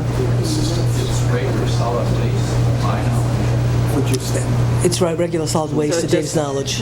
You know, I'm sort of thinking we might be better off with a commercial hauler, and we'll put it in the budget, because then they just pick the whole thing up Judy, why don't we and take it compost it? away. We can compost Why it. don't we have a separate container and compost it? It works in San Francisco, and they're about 20 years ahead of us. They compost dog waste in the plastic bags? In plastic biodegradable? They exist, they just cost more. Okay, guys, we do have to move on tonight, so what? Who would take it out of the local No, they're saying that No, we could they're do saying the compost, black they're up to be, bags are they're talking about doing compostable bags with the waste buried on site. Make sure that doesn't. Make sure that's in the compostable. Okay. How should we move forward? We have to wrap this up because we have other things to do haven't tonight. gotten Could to we our go agenda. ahead and approve the contract as amended? It's fine with me? Has it been amended? Yes, George And just is that amended the, it. that's, okay. I read the rest of the indemnification provision is And thorough. They're identical to the county's indemnifications for us. And so, number 7 under item 11, insight is spelled wrong. And I think you should probably not even have that explanation. Just say not, that they're not allowed without trying to explain why they're not allowed. But if you want it, insight is Are you talking about, I'm sorry, Katie, what number are you doing? number 11, rules and regulations, number 7. Okay. Insight. Oh, okay. Incidences. So I would just suggest taking that all out. Well, you want to keep in no food including dog treats or keep toys allowed? that in, but don't Okay. put in the Oh, okay, just take out these items made, okay, fine. Okay, Create great. liability. Okay, so with that change with Joe's amendment, is everybody okay? So moved. Do I have a second? Kitty? Second. All in favor? Aye. Motion so carried. Thank you. Thank you very much. I'm assuming Jeff is No, I thought it was the town clerk. Okay, we have 2 Okay, come hours on. for the entire Yeah, okay, rest of the our rest of the agenda. stuff should be quick, other than the Mohawk, the government center and ethics. So the rest of the stuff is pretty quick. Okay, so let's move on to ethics. Are Alan? we skipping livestock? Oh, I'm sorry, the livestock ordinance. Okay, Well, we have, what do we got? we got Our building inspector. Okay. I'm going to make this really quick. Laura and Marion, can you? I'm here to discuss the request of the town board to consider proposal to allow chickens in an R1 zone. I understand and respect the time Altova has put into it, but I have to ask the board to refer this to the planning board. I've spent many hours reviewing several laws, including the recent law that Tova provided, met with numerous people, discussed things with different boards and committees, and I've concluded there are several issues that really, really need to be looked at. One of the issues is the applicability of the law within a high-density area. Second issue is if it's allowed in a high-density area, what are the terms and requirements for management? And a third issue is the enforcement and the effects on the neighbors and the neighboring properties. It's a land use item. It should be carefully studied so the proper law for the community, if desired, as a whole, can be put together. The planning board is the board in which should study the applicability of the law. In the meantime, there is a mechanism for anybody who wants to have chickens in an R1 district where they're not allowed, and that's a use variance. So in the meantime, I think anybody that really, really wants to do this can, apply for use variance, but I really believe it needs to go to the planning board. I've heard a lot tonight that I have to say has made me pause in my support as somebody who raised chickens for years. But I was in a much more rural area, and the issues that were raised tonight make me really need to rethink my position. However, I think if we are going to consider a law, would you recommend that we forward the Pinellas County law to the planning board, or just ask them to?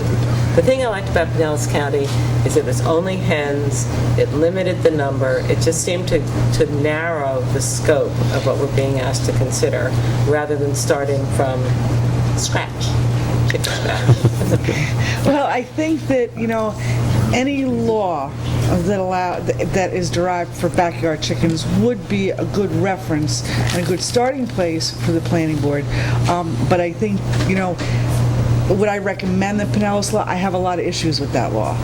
I've gone through it as I did with the one that we had, and I do have issues with it, that would have to be worked out, but it's certainly a place that they can, start and look at. Why? I wouldn't say, don't look at it. They may find that they don't feel, who knows what the planning board will find. But we're going to be taking up a lot of time and resources evaluating that, correct? Yes. I mean, if there's not support for it now, why spend more time on it? I agree. That's a decision that the town board has to make. In fact, as a zoning amendment, you would have to refer it to the planning board. And if we're Joe, And give them time to give you a recommendation back. So, If yes, we wanted to do that. If you want it to go farther, if you don't want it to go anywhere, you wouldn't do anything. and one thing, and Joe, I'll ask you, Susan has been probably putting in more hours than she's wanted to already into, we're trying to get the master plan to go forward, and a big portion of the master plan includes zoning updates, obviously.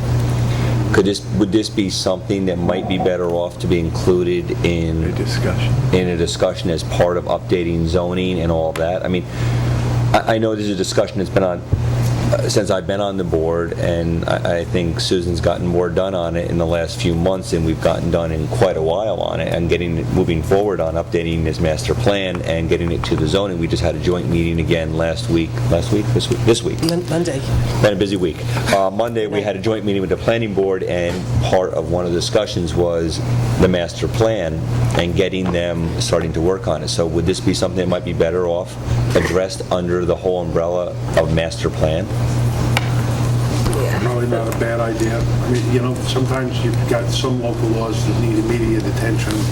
You end up having to do them without them going to the master plan because they're so important. Others, it's a matter of priority. This may be something you want to do the master plan committee I to just look at. think that, Make a recommendation. given the amount of time and effort Tova and other members of the community have spent on this, I would just like to get this over with one way or the other. So I'm going to make a motion that we refer the Pinellas County law to the planning board with input from the building inspector for consideration and ultimate referral back. And I'll see if I get a second. Well, I'll second it for discussion. Okay? I happen to agree with what Kevin's saying and what I think a lot of us feel. Even by referring it, in a sense, the clock ticks on cost for going for this law. And it was interesting tonight because right now, if we've been talking about this, we've only had the person trying to get this law done coming. And for me, I actually, before we move forward with this at all, I wanted to have just a general public meeting to hear if there's support in the community, or not, because passing a law for a few people is not how we do laws. It was interesting, I never expected so many people to come out tonight to actually speak against it, so it did give another dynamic. The only thing I just feel uncomfortable about is that I had written to Tova to give her a heads up that I thought we were going to refer to the planning board, not expecting people to come and say they were against it, and so she's not here tonight advocating for it because I said to her my expectations for us to whatever, so I feel bad in a way pulling the rug out from underneath her, which is why I would almost sort of support your motion. Well, But I'm not sure that her being here would change. No, but I just feel it's not fair that I asked her to, sort of told her. If you want to put it on for another night, that's fine, but I think the bottom line, we should measure the support or non-support immediately before Well, I have no take it. problem if we end up holding a meeting where we ask the public to come out and comment whether they want to see this law move forward or not. And, again, tonight was the first time a lot of people came out speaking against it. We've only heard Tova speaking for it. And so in a sense, if, to give it to the planning board, so then to incur costs, this is not going to an escrow account. I don't mind how much money we spend on lawyers when the applicant is paying for it. This is now the town that's paying for it. So, we should consider wisely how we move forward. Look, we talked about agriculture and the importance of agriculture in the comprehensive plan. Maybe there's something that can be worked out there in the future. We do allow livestock in the A1 and A3 districts. It's not that livestock is not allowed. It's just not allowed in the R1 district, which is the high-density district. I know I did some work early on, and I gave you the numbers on how many parcels in the R1 district were less than an acre, how many were within an acre to 2 acres, and how many were over 2 acres, and the majority of the parcels are less than an acre. And We wouldn't I allow. lost my thought. They're not allowed. We wouldn't allow fowl on Yeah, those. livestock, including fowl, are not allowed in the R1 district. And one of the reasons is because it's a higher density area. I'm hesitant to agree that referring the Pinellas County law, okay, as a law to the planning board. I mean, it's a good reference piece for them, but I think they really need to look at the applicability of the zoning district and livestock. Because this started a year ago with pigs and goats and chickens and roosters and the whole barnyard. And, we narrowed it down to a couple of hens. I don't want, if this goes to the planning board, to have them feel that they have to start with a farm in an R1 district. And that's why I like using the Pinellas County law as a model, a place that if the town board is going to support anything, that is probably what we would be likely to support. Well, I just want to be, I apologize, I just want to be careful here, though, because one is, Stacy brought up a very critical point here is, and also the people that spoke, and I understand you're saying against, what they were speaking against is they're speaking against having it in residential areas. I live in an area where everyone can have chickens, goats, and pigs. You go west of the Wallkill, I believe everyone, I don't have a map in front of me, I believe everyone west of the Wallkill can have chickens, goats, and pigs? Yes. There you go. I never knew it. There you go. Blew it. You blew it. You went and sold your house before. You could have had a little George Orwell farm out there. Yeah. So All right. everyone is, but yeah, thank you. But so I just want to make everyone clear that this board is not against chickens, fowl, farm animals. We do have current zoning that allows it all over our town. Many of us enjoy these animals as our neighbors. It's the residential part is what people in our spoke against. So What about, Kitty, we could do one of two things. We can just withdraw it and talk about it another time. She withdrew it, so Well, I didn't second it. Oh. I mean, what if we just made the motion to ask the planning board to have a conversation I don't want to do that. No, because we don't know what we're going to forward to them. I apologize. Yeah, I apologize. but Okay, yeah. so I will agree to withdraw your motion. Okay. And so we'll do this again in a month. So we'll put it back on the agenda for a conversation, and we'll make a decision.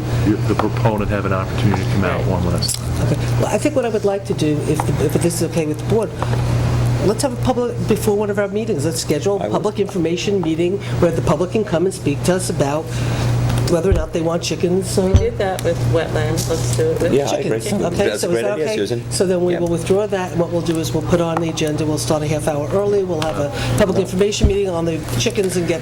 Dress appropriately. And we'll get the sense of the community, whether they'd like us to proceed or not. Would you like me to try to bring an archery reg from Cornell? That would be very helpful. So let's plan on doing that. Okay. So we'll do a presentation on... Stacey, thank you for all your work We'll do a on this. presentation on the issue and... We appreciate it. Okay, terrific. Thank you so much. And Okay, when thank you. were we doing this? We'll figure it out. Okay. We'll probably, yeah. It'll be before a workshop meeting. Yeah. Okay. Since there will be no public hearing, you'll be happy to hear I will do nothing. But you're more than happy to come. I've really... Do we get a bill for that? Stacy, is anybody... Nobody's really heard my... You've heard it. I do a very good chicken imitation. Yeah, I do it. I do a great one. I'm not going to do it for the camera, though. But I'll do it for you all privately later. Okay, so we okay with... We missed. Absolutely not. So we can We do get the... Alan Stout to come back. Okay, Alan, well, we told him 8:30, I think. Oh, Right, I told still you... an hour late. Oh, is it 9:30? Jesus Christ. Oops, excuse me. Okay, Alan. Well, we're... Chicken dilemma. So have we contacted everybody who's up for an appointment? Okay, so Alan, I don't know if you were here at the beginning where we said that Jean is pretty sick. She wasn't able to be here. So we're going to do the appointments, we're going to do the findings. We'll talk about some of the revisions, but we're going to continue the conversation. We're going to have a special meeting either next week or the week after, and we'll put ethics back on. Not that I want to make you come out again, but Jean has some specific things that she wants added on to the law since we've gone through this process recently. Yes. And in fairness to Jean, I don't think, because she's taken such a vested interest in the law since day one, that it's fair for us to have a conversan. I'm fine with that. Okay, great. I want her here myself. Okay, terrific. Have we contacted everybody who's up So to be they all- appointed? They, Well, have we contacted them? Actually, you know, come to think, I can't answer that, Kitty, because we've been so busy with so many things that I don't know if we've personally contacted them. Have you contacted them, Alan, to see if they wanted to be reappointed? I've spoken specifically to Therese. It's my feeling of Barbara, but I did not contact her specifically, no. Okay. But you and Teresa want to be Yes. reappointed. And yet, Kevin brings up a very valid point. They would have to accept the appointment. So should Barbara... Don't want to accept. Oh, okay. Right. Yeah. Should Barbara want to decline, she is Okay. free I to. think that would be I think Barbara was a a little way to go traumatized. then, because, but I think she's over it. No, she was very traumatized about being an employee and She having to was. go and go through this, and it was not a good situation for her. And I'm not quite sure why we ever decided to put an employee I on. think it's in the state law. It's in the law. Is it in the law? State law? It's in the law that an employee, that an employee, that At least one. at least Employee of one the town. employee of the town will be on it, Okay. and it will not be a town board What member. the town didn't do was make more than one. Well, after seeing what Barbara went through, I'm not sure we want to make more I than mean, one. purposefully, they did All not. right, Yeah, so let's okay, make so- a so you- motion to So make the motion. reappoint Alan Stout to a term that will end in December. Do you know what the rotating, are they 3-year terms?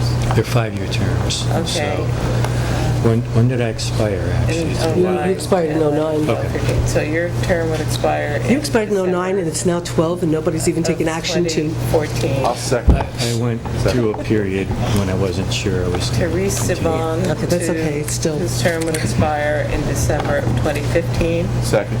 And Barbara Coddington, whose term would expire in 2016. Second. But wait a second, we're appointing them from 2012. Right, you're not doing it from 09. No, We're putting no, it we have- through the expiration No, of the it has to term. be from the date of expiration. So, yeah, Does it have to? yes, because Yes. they need to Like, expire. otherwise- We have terms, each, They need No, to- I understand 5 that. members, 5-year terms. You need No, I to understand rotate the that. I'm just expiration. saying Otherwise, that- none of these people were legally serving. No, well, no, they were, if they weren't Until- replaced, they were serving Okay. until they were. So, yeah, okay, but so... If you want to keep, you're saying all of their terms. I'm saying add them ended 5 year- December 31? No, well, no. Of staggered years. I see what you're No, saying. 109, 110, and 111. So that's why I did the dates that I did. Oh, that's what I mean. 9, So 10, Kitty added the 11. 5 years from, Now they're Kitty added the 5 years from Alan, expired in Yes. 2009, so she's giving him 5 years, which means his appointment's going to be up in 2 years, because 3 years have already Right, gone by correct. the wayside. But he serves at the pleasure until, So we have a second. I seconded it. you second all of them, yep. All in favor? All in favor? Aye. Motion so carried. You got the dates, Rosanna? No, Okay. Alan, thank you. Thank you very much for... We thank you, Alan. I don't know if you need this. Okay, next up, welcome back. First, to congratulate me officially. Welcome back. With my handshake. Okay. Okay, so the next thing we have is accepting the findings of, that you provided to the town board on May 22nd, 2012, in regards to the ethics request made by Doug Gilmore. Does somebody want to make a motion to accept it? I'll make a motion to accept it. Does somebody want to second it? Kevin, would you like to second? Can I second it? We're on the board. I'll Nope. second it. Any discussion?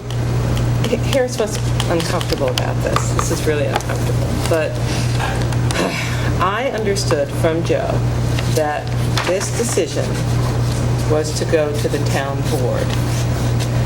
And the town board was the agency that would then decide whether or not to publicly release the findings.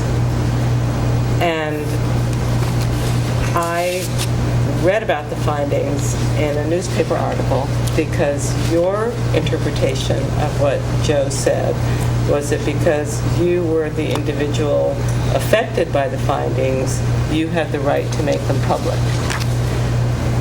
And I just want to understand, so this doesn't happen again, what the process is. Alan, I believe it was Alan, put this letter in an envelope addressed to the supervisor, I believe. Yes. With one copy in it. Yes. And it was dated May 22nd. We did have a special meeting a few days later, at June 3rd or something. We never had a special meeting. From when we got this, Yes, we did, in which you approved the Niffen building. we had that, yeah, but we only had 3 of us there, and the 2 of us were me and Kevin. But that's the town board, and you could have... I never even thought to actually put it on because it was a special meeting. I know, but it was a special meeting. Yeah. It could have been on the agenda. I'm We sorry, could have I never did my accepted mind. the findings, and then would have been free to release it. So I just want to... That's I okay, just want to get the process clear from now on. Go ahead. So the ethics board delivers the findings in an envelope only addressed to the supervisor? Is that the process? Goes to the town board. Okay. And the supervisor is then free to release the findings to the public? I mean, depending upon the content, the supervisor might be. But let's go back. To not confuse the difference of why you're getting it and when it can be released. Why are you getting this advisory opinion in the first instance? Why does it come to the town board? Whether it's the past one, I'm sorry, Chris, Josh. or ones in the future. Chris? The question really is, why is it coming to the town board? Thank you very much. The only real reason it comes to the town board is because you are the board that is chargeable with the obligation of doing something if a public officer if it has been found by the ethics board, or they're going to make a recommendation to you that a public officer has violated your local ethics law or Article 18 of the General Municipal Law in terms of conflict of interest. That's why you send them something, if you send it to them, to get an advisory opinion on did somebody do something wrong. It comes to you because you're the board that then has to do something about that individual. Do you agree with the finding? But let's assume that if you do, you need to take a disciplinary Okay, procedure. but if the opinion says, fine, no cause for any action, the defendants are vindicated completely. Well, they're not defendants. Well, whatever it is, they are the accused. That's their advisory opinion to the board. Okay, and that's what happened in this case. So in that case, it does not have to be presented to the board before it's released if there is no finding of any sort of disciplinary action? Joe, I think there's a difference between submitting a finding to the board for action or nothing and having something that's foilable. There's a distinction. I'm not going to foilable. I'm just... No, that's the purpose, but that's what it's all about, why we accept it. That's the whole essence. But that's really what it's all about.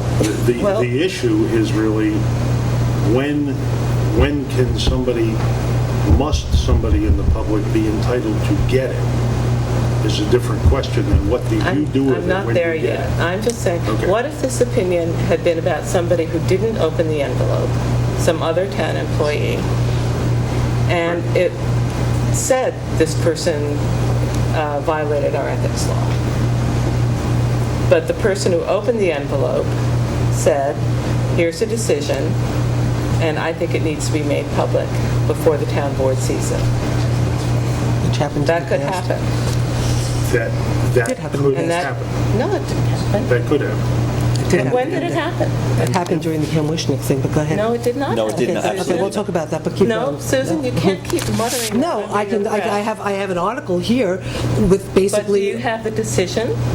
I have the decision now. I have the decision now. But was it released by any member of the town board? Kitty, quite frankly, the truth, and when you want to talk about how things are released, I'm letting you talk, and I'll get into, I have a real problem with the ability for the town board to get an opinion and then make a decision of whether or not they want to release it or not. When the town board is implicated and the person is found to be innocent, they choose not to release it because they think the town board is going to be implicated. I have a problem with the whole entire thing, how this has always been handled. So we need to have procedures in place. Right, we need to have procedures in place. And whether or not you agree with that opinion or how it was handled, it went to the town board first. And also, I think we need to be Not very from what I read careful. in the paper. Well, I think we need, my major problems with this too, Susan, is, one is, to Joe's point, is we should not be using terms of innocent or guilty. I'm not using... Well, you I'm did. sorry, You go just ahead. said innocent. You did. Don't say you didn't say it. You Okay. just used the word innocent. Are you going to say you didn't say innocent? Go ahead, Jeff, keep talking. Well, no. Did you? Are you going in I now? can't remember, I'll watch the videotape, go ahead. Okay, so for everyone's clarification, the word innocent was used. This is not about being innocent or guilty. It's about getting... You can I'm make sorry. all the I'm faces sorry. you Go want. ahead. No, you're not sorry. sorry. Because this is the problem, Susan, is what it is we're looking for an advisory opinion from an independent board that is independent of the town board. We forwarded to them, and when I say we, it was Kevin and myself. I forwarded it to them because it is part of the responsibility, because it clearly states in the law that if a citizen puts a written request in, it will be forwarded. There were many emails going back and forth that you could not find your copy. Notwithstanding, I submitted my copy of it. Kevin submitted his copy of it. It was put in all of our boxes. I submitted the copy that I received from Doug Gilmore to the Ethics Board. On May 22nd, the Ethics Board then submitted back to you, the supervisor, who is one member of the town board, the opinion. I did not receive it until 2.5 weeks later. That, to me, I have a big problem with that. Why is information that was done from an advisory committee, from which I also submitted it, on the 22nd was submitted to you, I did not see it. How is Alan's board supposed to now have faith that any decision he makes? To Kitty's point, if their advisory decision was different than what you had wanted, would you have gone to the press right away? Would have you come to us with it? Or would have you just sat on it, which you did for 2.5 weeks? Okay, so now I will respond. Please do. Quite frankly, right after the hearing was held, the Ethics Board went into executive session. They made a decision. 2 days later, we were having a town board meeting. Alan came to me and said that they were going to have a meeting before the town board meeting so they could take care of this very quickly and get this issue over and done. Alan said to me that the the Ethics Board meeting was going to be handled with one of their members being here on the telephone for the quorum. I said to Alan, I don't think you can hold a Ethics Board meeting with somebody call. Wait, no, Kitty, you need, Kitty, I'm sorry. It is relevant. All I'm asking is, how did you get this? It's relevant to answer Jeff's question. Kitty, let her It is finish. relevant, Kitty, Let her okay? It's finish. totally relevant. We have a written No, opinion. Kitty, it's totally Addressed relevant, and I will all of us. answer But it. your conversation because is not relevant. It is This relevant piece if of you let me paper talk. It becomes relevant if you let her finish. Kitty, it's relevant if you let me finish, okay? Susan, Okay. this is addressed to all of us. I understand that, and I will tell you if you Okay. let me speak, okay? And you cut Joe off, too. He has something more to say. Okay, so Alan said to me that he was going to do the meeting, okay, so they could take care of this. I said to Alan, don't hold a meeting that is not a quorum. You cannot hold a meeting with somebody on the telephone. He came in, we called up Robert Friedman, we couldn't get him, we went on site, I found an opinion, and said, Alan, take this, don't hold the meeting. Kevin and I will wait a month. We'll deal with all the articles in the paper. We'll deal with all the attacks in the paper. I don't want you to be attacked, being told that you were holding the meeting wrong. Kevin and I will deal with it. So that's what Alan did. He didn't have the meeting. He waited a few days later. He had the meeting when everybody could be present. One day. The meeting was May 21st. I don't know. This is dated May 22nd. I don't know when he did it. Okay. They had the meeting, okay? When We Alan... tried to meet earlier. We Okay. would like to have, The but public meeting was May 21st. we couldn't get 4 members together. Right, and so you met the next day. No, This is dated May the public 22nd. meeting, okay, that's when I wrote this. Can you give it to me? But we didn't meet to approve it until a later date. You never changed the date. Do you know what that date would have been, Alan, or? Because that would have been a public meeting. Let's see. Or a meeting that could have been held in Yeah, well, executive session. It was a public meeting. It was Yep. held here. It was about probably Let's see, 2 weeks later.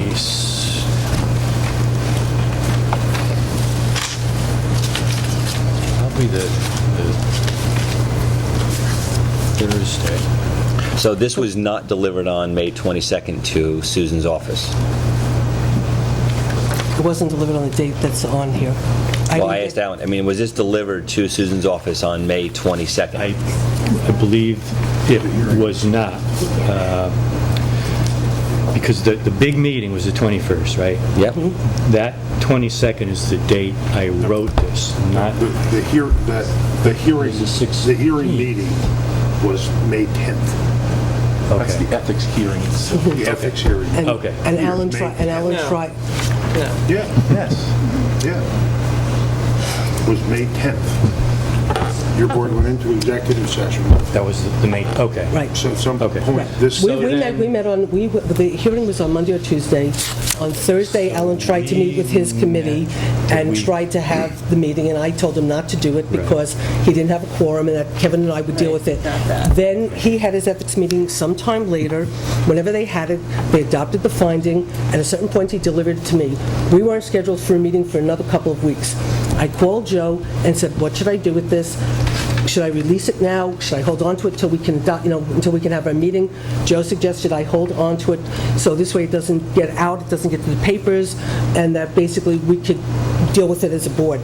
About 3 weeks... We did not meet on May 10th. I'm sorry, your hearing was not on May 10th. That's a Thursday.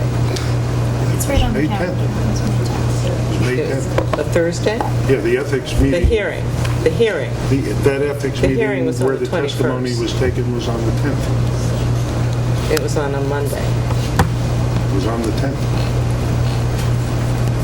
It's on the calendar, the attorney said it. Do you have the May calendar? Let me try to refresh my mind here.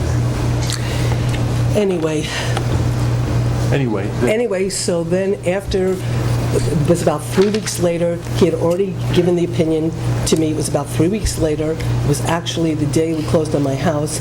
I got a phone call from a reporter telling me that they had called Alan to ask Alan if he came up with the findings. Alan said, yes, I gave it to Susan. And that's when I got a call from a reporter asking me about the findings. And that's when it was 3-4 weeks later, the reporter was going to write the article. They said they were going to write the article.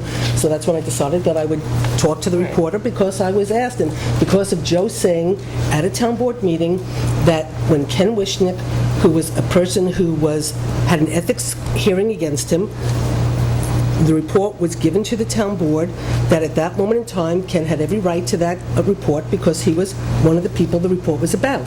And so therefore, Kevin and I, as being people who the report was about, at that point in time, it was already 3 weeks later, I was waiting for the meeting. When I got the call from the reporter, I decided I'm not going to let the reporter start calling everybody else but me. But Susan, and so I spoke. And Susan, Joe said basically that's okay. It's entirely appropriate for you to say, I have the finding. It has not been reviewed by the town board to whom it is addressed. Call me back when it has been. Actually, but here's the difference between you and the example you keep using. The town board had already met and delivered an opinion. So Ken Wishnick himself did not have access to the opinion before it was discussed, right? You were the only person who actually had a copy of this written opinion. And all you had to do was at the special meeting that you had in early June, when you already had the town board there, say, we've got the opinion, I want to discuss it in public, here are the findings. And they could have been accepted right then and Kitty, there. I wish I would have thought of that when I was asked to do the special meeting for Floyd Niffen. It never even occurred to me to call a special meeting at the last minute and put something as big as But the you had a ethics. special meeting already, and you had this thing We did the burning special a hole in The special at the last meeting minute for was Floyd. arranged that day. It was arranged on that day. an hour's notice, surely just to get this- Mr. Niffen I would paid never think- I would for never- delivering. Hey, can we just have one? Can we have one person speak at a time? To get Mr. Kevin, can we have one person speak at Why a not time? at that I would have never thought to have done it at a Because, special Kitty, meeting without why having didn't you you guys recommend there. that, Kitty? But you had everybody at a special Kitty, meeting. why didn't you You weren't recommend there, that? and Jeff wasn't You there. weren't available. And you could have accepted the Joe. findings right then and there. I never even thought though to do wasn't it. I want a point of Never thought to do it. clarification. At my own, There at is my no own expense. procedure. That's I the never thought to do it. Let me All I'm make saying a is point here, we Joe. need to have a policy Joe, and a process. we I think don't there's a have real a process policy. with it. And at this point, I'll jump in and say, I agree with you. I agree too. There is no policy. The acceptance This one, piece, though, take this Joe. one off the table. The acceptance piece. Yeah. I have a whole Is problem with the way only- it's accepted. Would you explain that so everybody understands the acceptance piece? When you get one of the,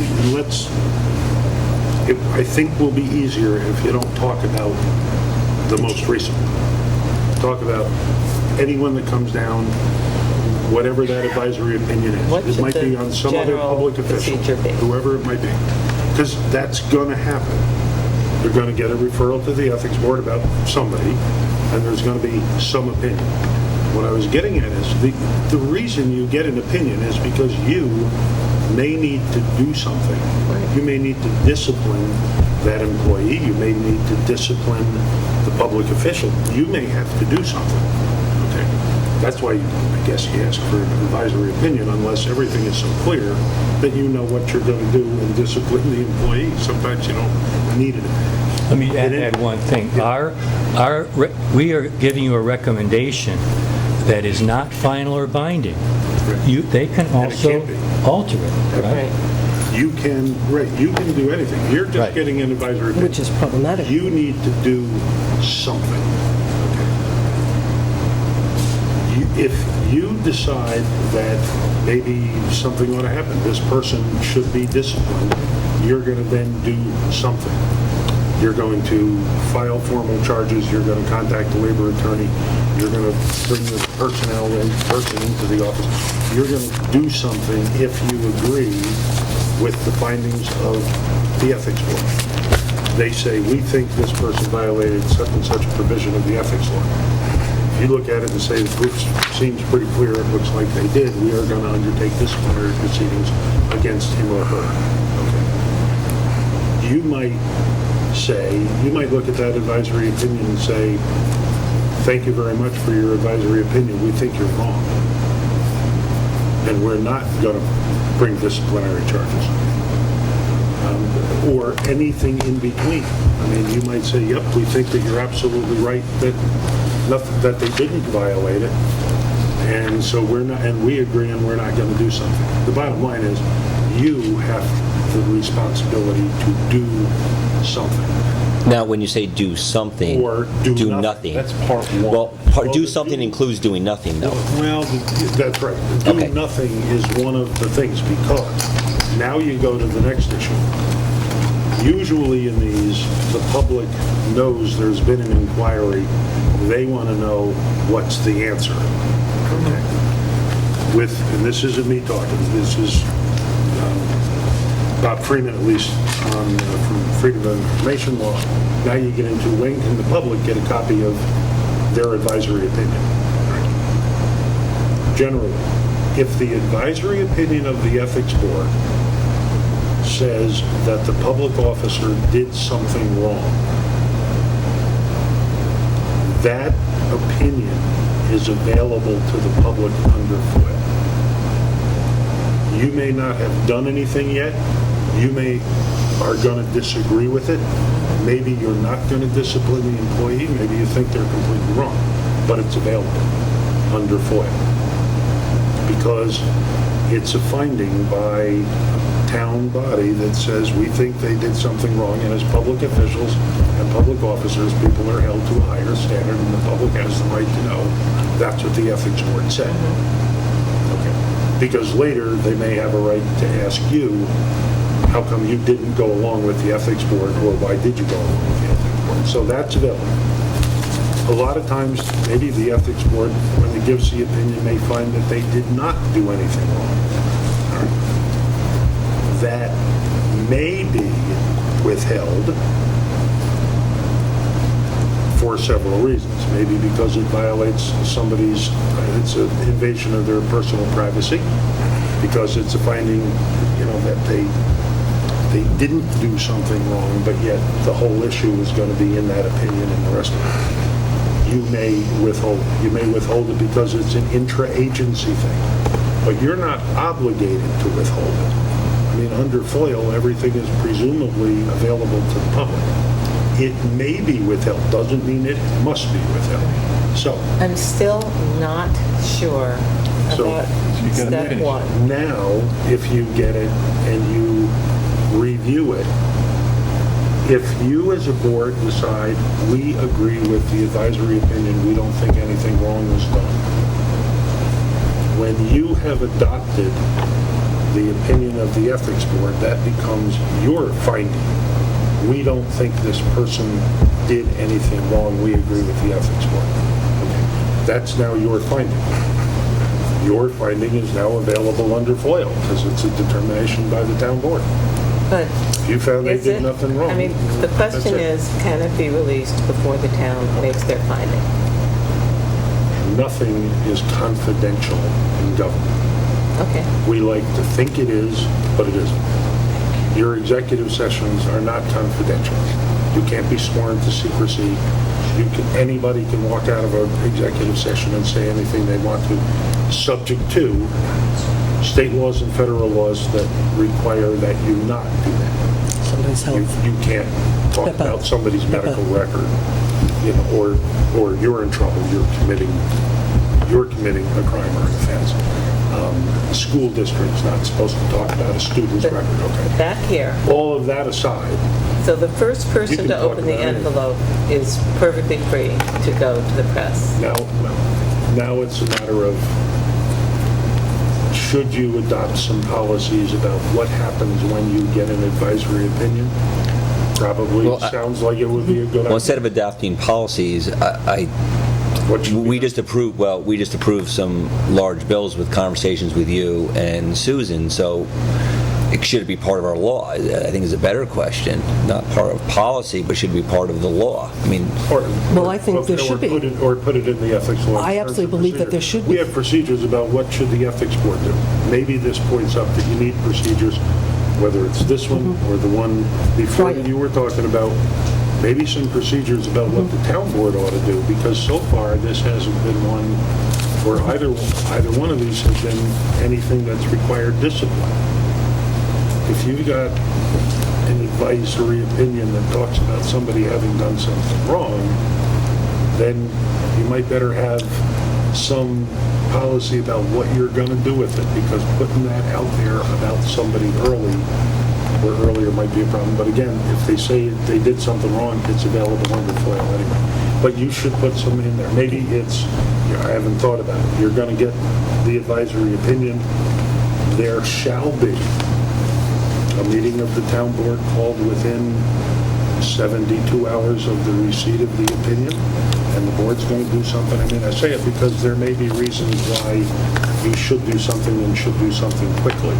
Could be a referral. So you should call a special meeting just to get maybe it should require you to call one ahead of time. Which is, I have no problem with that. I have a problem with the next step in terms of the board's ability to choose whether or not to adopt the findings or not. And so if you have a situation where, you have a situation where the board, more often than not, it's an elected official that a ethics complaint is being made against. So now the ethics complaint is being turned back to the board, and the board has a choice of whether or not to release it or not release it, or what to do with it and what not to do with it. So if the board believes that there's anything in the ethics finding that might implicate them, they might choose not to release it. So to me, the process in itself is completely flawed, because you're giving the board members the ability to protect themselves from some kind of ethical violation or some kind of But there's nothing in here that says the board can do that. But that was prior practice. There isn't right? anything. Well, we have a Prior situation. practice with Ken, where he never got a copy of his opinion that exonerated him, and he was told by I don't know who that he wasn't entitled to a copy. And so he didn't get a copy of this opinion until how many years later? 2.5, but... Well, I think you want to be careful with the word exonerated, because he was never charged with anything. It was an advisory opinion. So now you're using yourself... I'm sorry, Kitty. You're using the phrase as though it is a litigant or that there was some type of action being taken, Kevin, and there was no action being taken. The town board was asking for an advisory opinion. The advisory opinion was received from them. It came back to the town board. They met as a body and discussed it. There was at no point was he being accused of anything particularly, or was he needed to be exonerated. We asked for an advisory opinion. On what subject? The subject matter at that time was, there was a few different issues. The exact issues were that the job, if you want the exact subject? No, there was a conflict. The conflict is that the job description that was being written was written by the person applying for the job while they held a public office. Okay, so that was the exact opinion. So the question was whether or not he somehow was involved in writing a job description for which he was eligible based upon his credentials. Not that he was out. No, you're incorrect. Or qualified for. No, but you make it very clear that he was a town employee in charge of writing a job description for which he would later apply for. But the nature of the inquiry was whether or not he violated some. I really don't want to go back anyway. No, but it wasn't. Hang on. Well, I want to go to something else. There's a written opinion that was given to the town board about a particular person who is no longer a public official. Absolutely. You may not want to go back and everybody talking from memory and revisit that entire case. I agree. Bring it out again. I absolutely agree. If you want to talk about going forward, the opinion, you can talk. Yes, we're talking about the procedure. You're asking about, I disagree with the policy, but let me just give you another example. Well, there is no policy. I disagree with what happened, but go ahead.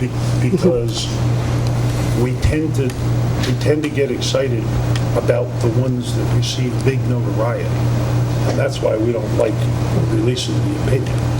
Okay. Sometimes there might be an ethics request made about a particular somebody that goes to the ethics board that is not a piece of notoriety. They render you an opinion that says, we don't think there's anything here. You look at the opinion and say, we don't think there's anything here. It may not be the right thing to do to release that to the public, because sometimes the very fact that the person was accused of the ethics violation hurts them. And that may not have been public to begin with, And is it what you're wasn't saying. public to begin with. But when it becomes public, it's even more important to release it. Maybe and maybe not. Well, now everybody knows there was smoke, and many people believe that where there's smoke, there's fire, and they don't care about the finding. They'll use the very accusation. but the fact that, and I want to jump forward to something else. You want to be a little careful if you say we will But the always do so. no, but simultaneous by the sheer fact that a finding might not have been released on a particular ethics hearing, that fact that it was never released, the perception of unethical behavior was able to be used against that person for political purposes later on down the road, and that Susan, now you're discussing an individual. No, that's completely inappropriate. That's completely inappropriate what you're saying. What you're talking about was that the person became an elected official? I mean, seems to have worked out pretty well. I think we're going to get into this. There may not be good things about either one of those. Joe, we're going to get into this some more, though, because there's so many gaps in the current law. For example, the one thing that's troubling me is once the complaint is referred to the Ethics Committee, no board member should have any communication with the chairman of the Ethics Committee and the membership for any reason. Did that happen this time? Yes. This time? Yeah. Should not have any contact because it's a form of influence. And in this particular case... Well, which board member had contact with the Ethics Board? You did. I did not. Okay. Wait, no, this is an ethics okay, allegation. So I had I'll explain it contact to you. with the I'll explain it Ethics to you. Board during the investigation about you? Yeah, and I'll explain it to you. Now, when the complaint was referred, I had absolutely no contact with Mr. Moriello or with the chairman of the Ethics Board because that's their responsibility. Now, during the process, I understand that the chairman of the Ethics Board, in consultation with a couple people, decided that he was going to recuse himself. He sent an email to all the town board members. Stop, He did not have a I'm talking. conversation. It was an email sent to all town board members. Right. Your response was to all the members of the Ethics Committee that he shouldn't do what he wanted to do. Now, what he ultimately did is, I'm fine with that. But my point is, you should not have interfered with the process, and you did. Well, the chair of the ethics board wrote to all of us. Town board members, and you responded to all the members, all the members of the ethics board. I replied all. Why? Because I wanted everybody to see my response so that it was out in the open. Why did you have to have an opinion?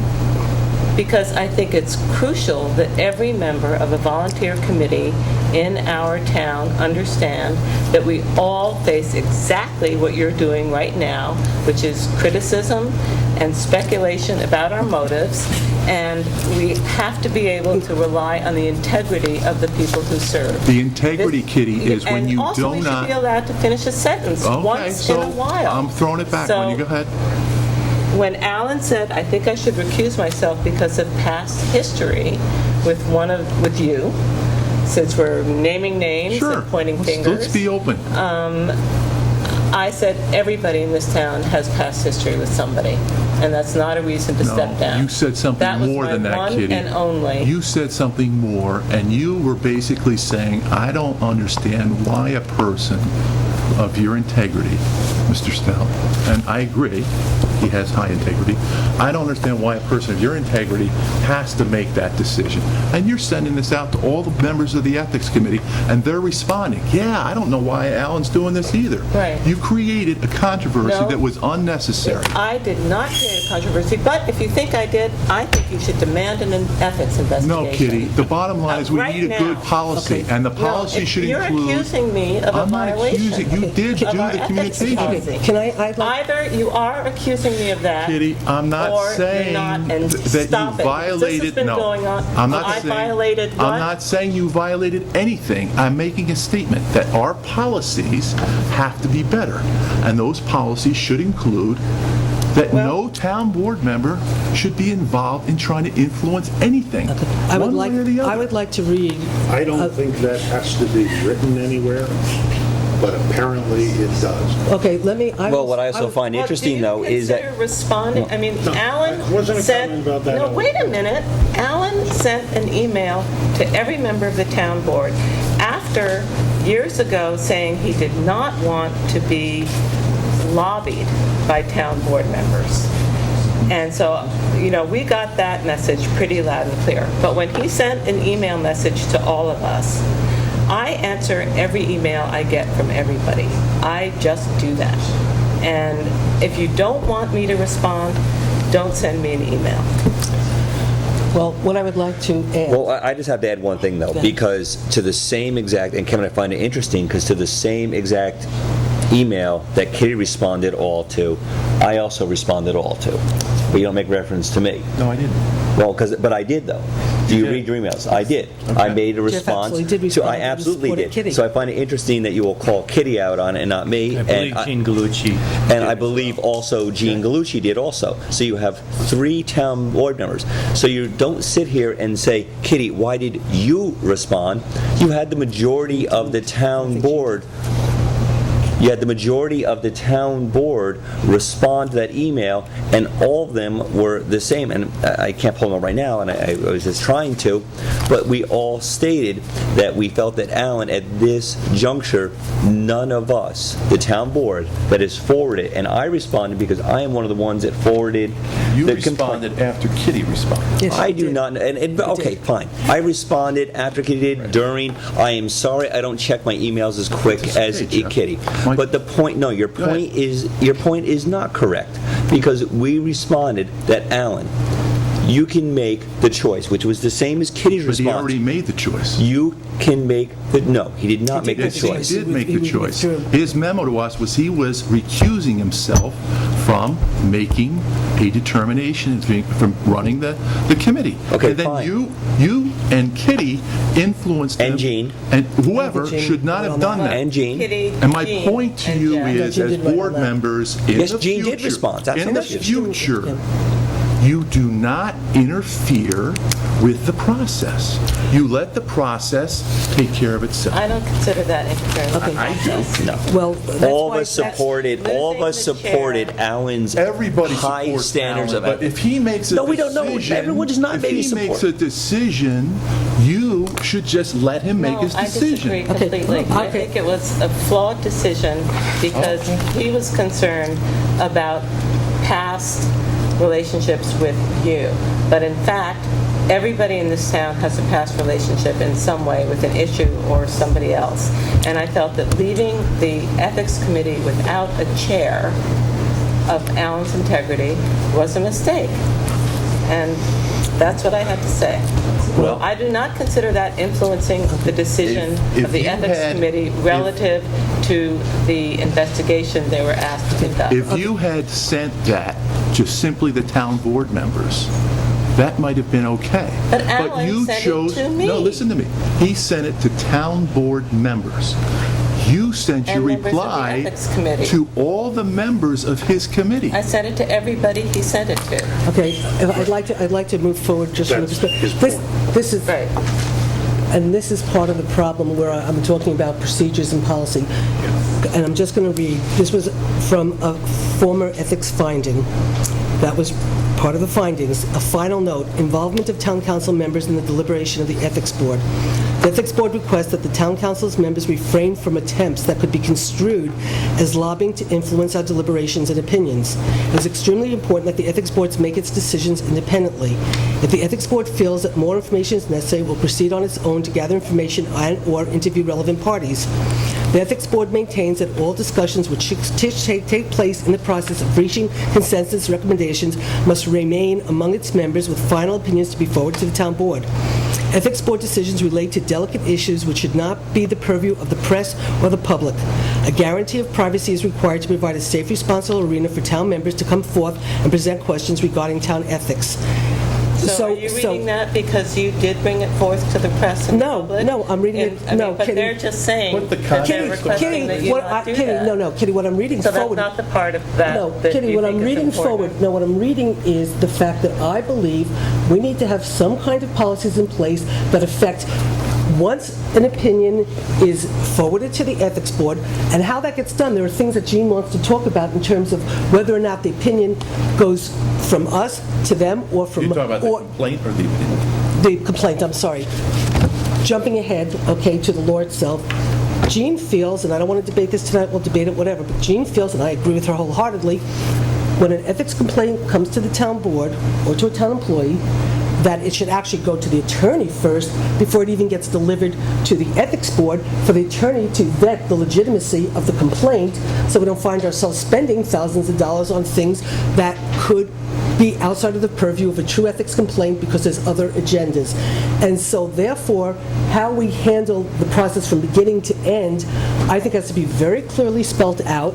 And what is construed as, Kevin might construe your email as influencing, you don't construe it that way. We need to have rules and regulations, so we're not debating who's influencing or not influencing. It's very clear that there's a process, that if a complaint comes, whether we choose to bring it to the lawyer first or whatever, that certain things get put in process after the fact, that we all know what we But do. you just said we're not going to debate this because Jean isn't here, and you're giving a pretty passionate appeal to do it that way. So let's just not, you know, so we know that that's a process thing that you'd like to talk about in the next time we talk about it. But, you know, in the meantime, we have 23 hours worth of bills, and we haven't even gotten all of Joe's bills on this thing.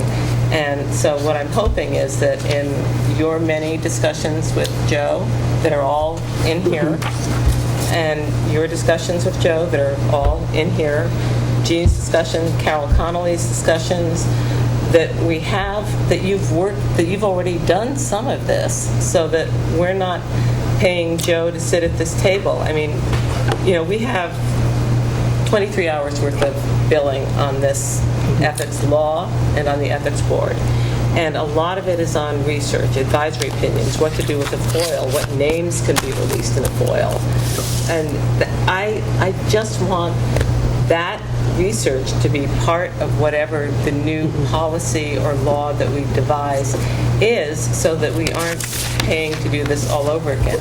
I can only answer that's not a problem. However, some of the conversation for me was trying to formulate my opinion as we were going through this to understand the process, and me to say to Joe, I have a problem with how, and again, let me just step back and say to everybody, okay, is it fun to have an ethics violation be brought up against you? No. Am I happy it was done to me?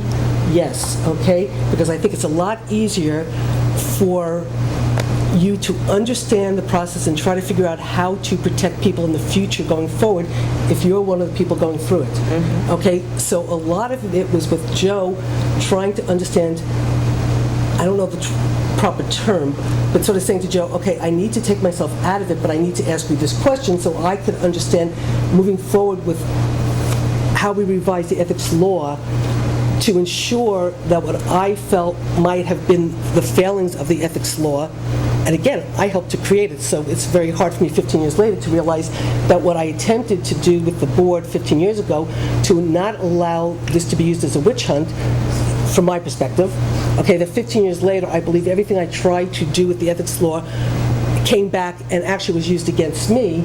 I tried to go through with Joe asking questions to how do we make this ethics law better in the future so nobody experiences what I believe. Right, but what so I'm saying is that you had a lot of conversations with Joe. Well, some of it was also on just procedure in terms of, like, right. in other words, but could so they... let's just nail that down for the next time, so that it's not just in your head. And we'll definitely talk about it. Now, so things, for example, Kitty, like Joe and I might disagree, okay, which is a conversation to have, like about taking names out. There was an email that was sent. I can't remember specifically. Oh, I know it was forwarded. It had to do with the school bond, and let it be vote bond, okay?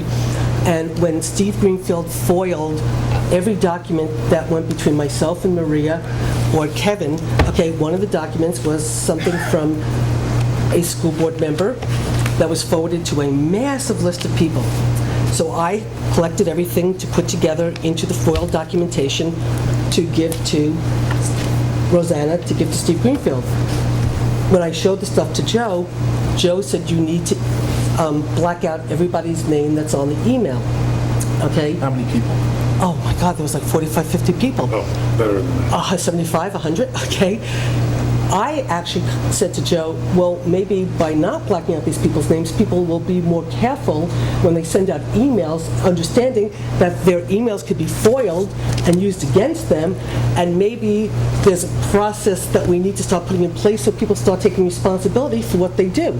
So Joe and I had a conversation about whether or not I could allow the names to stay in, or did we have to spend the time with Rosanna's cutting, whatever. At the end of that, what the information gleaned from that is, if your email is foiled, what we've learned from our attorney is that it is your responsibility to redact the names of everybody else in the email. I mean, no. Oh, well, he wanted us to do it. I mean, whatever it is we're supposed to do, let's get it. There is no definitive answer to that, I will tell you. I was on the phone with Robert Freeman about it for 15 minutes. He was kind enough to give me time. We disagreed on whether those email addresses should be redacted. You and Bob Freeman. Yep.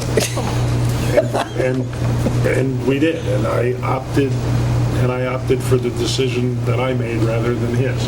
And I would have agreed with Freeman, and he... An opinion? There's no opinion on it. And even Mr. Freeman said he doesn't have an opinion on it. I have a fairly good idea of probably how he would write that opinion. I'm not certain that I disagree, and essentially it's because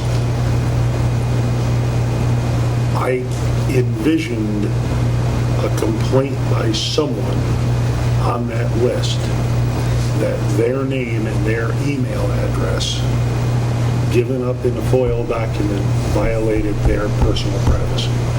Yeah, it would seem, I mean, actually, the name that's- wouldn't, but your email address does seem like a Well, pretty the big name, violation. no, the name more, because your email address goes out into the internet, and I agreed with Freeman on that. It's fair game for anybody. I mean, I can grab your email address and do anything I want with it. But you have to know it. I can, if I'm a hacker, I can grab it. Oh, all right. I mean, anything you send, I can grab, including your name. In this case, I thought that it was the name of the person more than their email address, because not everybody's email address has their name in it. But this would say, for instance, forget Jeff Logan, whatever your JTL, or whatever it might be. And I, just envisioning a potential claim and trying to keep the town out of potential claims, suggested to the records access officer, who is none of you, that those names should be redacted before that request went out.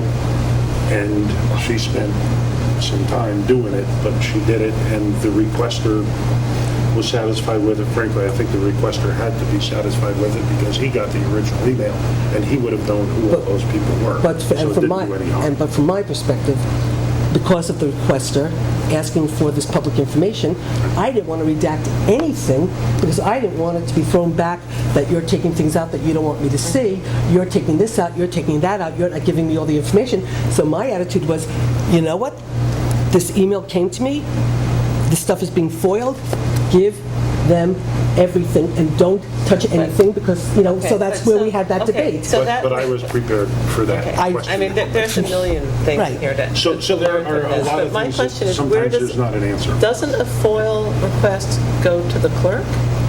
Yeah, but she needed me It to did. comply with It it. did, but she needed the record. It was my records that they were foiling. So you had to give them to Rosanna Right. to redact? Right. Okay. So what happened was I went through everything. Okay, I got it. I showed it to Joe before I gave it to Rosanna to make sure, again, that we would just protect, we were doing everything right. There were no problems. Nobody could criticize us. That's how I got involved in it. And then he said, I want you to redact everything. I said, I don't want to redact anything. I want all the information to be given exactly as asked for. That's when Joe, I guess, chose to call Robert Freeman to get an opinion from him. Joe called back saying, this is what Freeman said, this is what I said, and I ultimately deferred to the attorney. And I felt that if I got letters in the paper criticizing me, I would deal with it. Not to belabor it, but a lot of times I'll get, or in the past I did calls, especially from the police department. People would foil incident reports, arrest routine. Can we give them all of this stuff, or what should we do? And so I've had to do research on it. So sometimes I get involved in the FOIL request from a standpoint of, Making sure we want is to there comply. anything here that violates the law that we should be aware of? The department now is pretty good in terms of, they know what needs to be redacted under the law and what doesn't. So is it a general policy then, let's just stick with ethics for right now, that when somebody has an ethics complaint and they foil emails, that the clerk should redact the addresses of the group recipients? You got to do it on a case-by-case basis, because in this case, not every name was redacted. If there were people who got that email who were specifically asked about by the requester, because he was asking about members of the board and members of the school board. I don't think you can redact those names out because those were... That's why that It FOIL was was being... material to the That was why I was giving that particular email, because those persons' So names were it's on on a it. case-by-case basis. I know you like to not have to spend the money on those kind of opinions, but not everything fits carefully. I mean, even Robert Freeman and his extensive research hadn't had it quite come to him that way either, and he had no answer. So it He happens. still got a job. And he does a great job at it. I give him a lot of credit. All right. You probably do want to look at this from the standpoint of some procedures, but, and I don't want to be hokey about this, but when you get an advisory opinion from the ethics board, again, it's a case-by-case basis, but you need to be guided, I think, to do the right thing. I don't know what that is, but I mean, sometimes a release of that might hurt the particular person. Suppose it's an employee who never bargained for it. You know, you public officials bargain for it. Once you're public officials, you're fair game. It's unfortunate, but it's the truth. Employees aren't. So if there's an ethics complaint that you get, well, number one, you want to be clear about whether or not you should refer it to the ethics board. And that's the next one. Just because you get an inquiry doesn't mean you have to give it to the ethics board. There are many inquiries that I dare say you as a board could handle, because ultimately you're going to have to handle it anyway. It's going to the ethics board and coming back to you for you to do something. But therein is a problem because do it in the first instance. But therein is a problem, and I agree with you wholeheartedly. However, when you have a situation where an ethics complaint comes to a town board member, now I can say that this is the irony, okay? I remember when we were doing this ethics law back in January of '96. I remember one of the concerns was we didn't want, if we did an ethics law, that anybody could just slap ethics violations against everybody, and we tried to find how can we put a filter in, so therefore there was a filter so ethics laws, ethics complaints would just not be a dime a dozen. And so for some strange reason, I don't remember the thinking, but we thought if a town board member had to refer it, or an employee had to refer it, that would be a buffer. There's a state statute that says the ethics board can't take questions from the audience. So we created that as a buffer, if I remember correctly. However, I think everything's a double-edged sword. So you have a situation where a ethics complaint comes into the board about board members.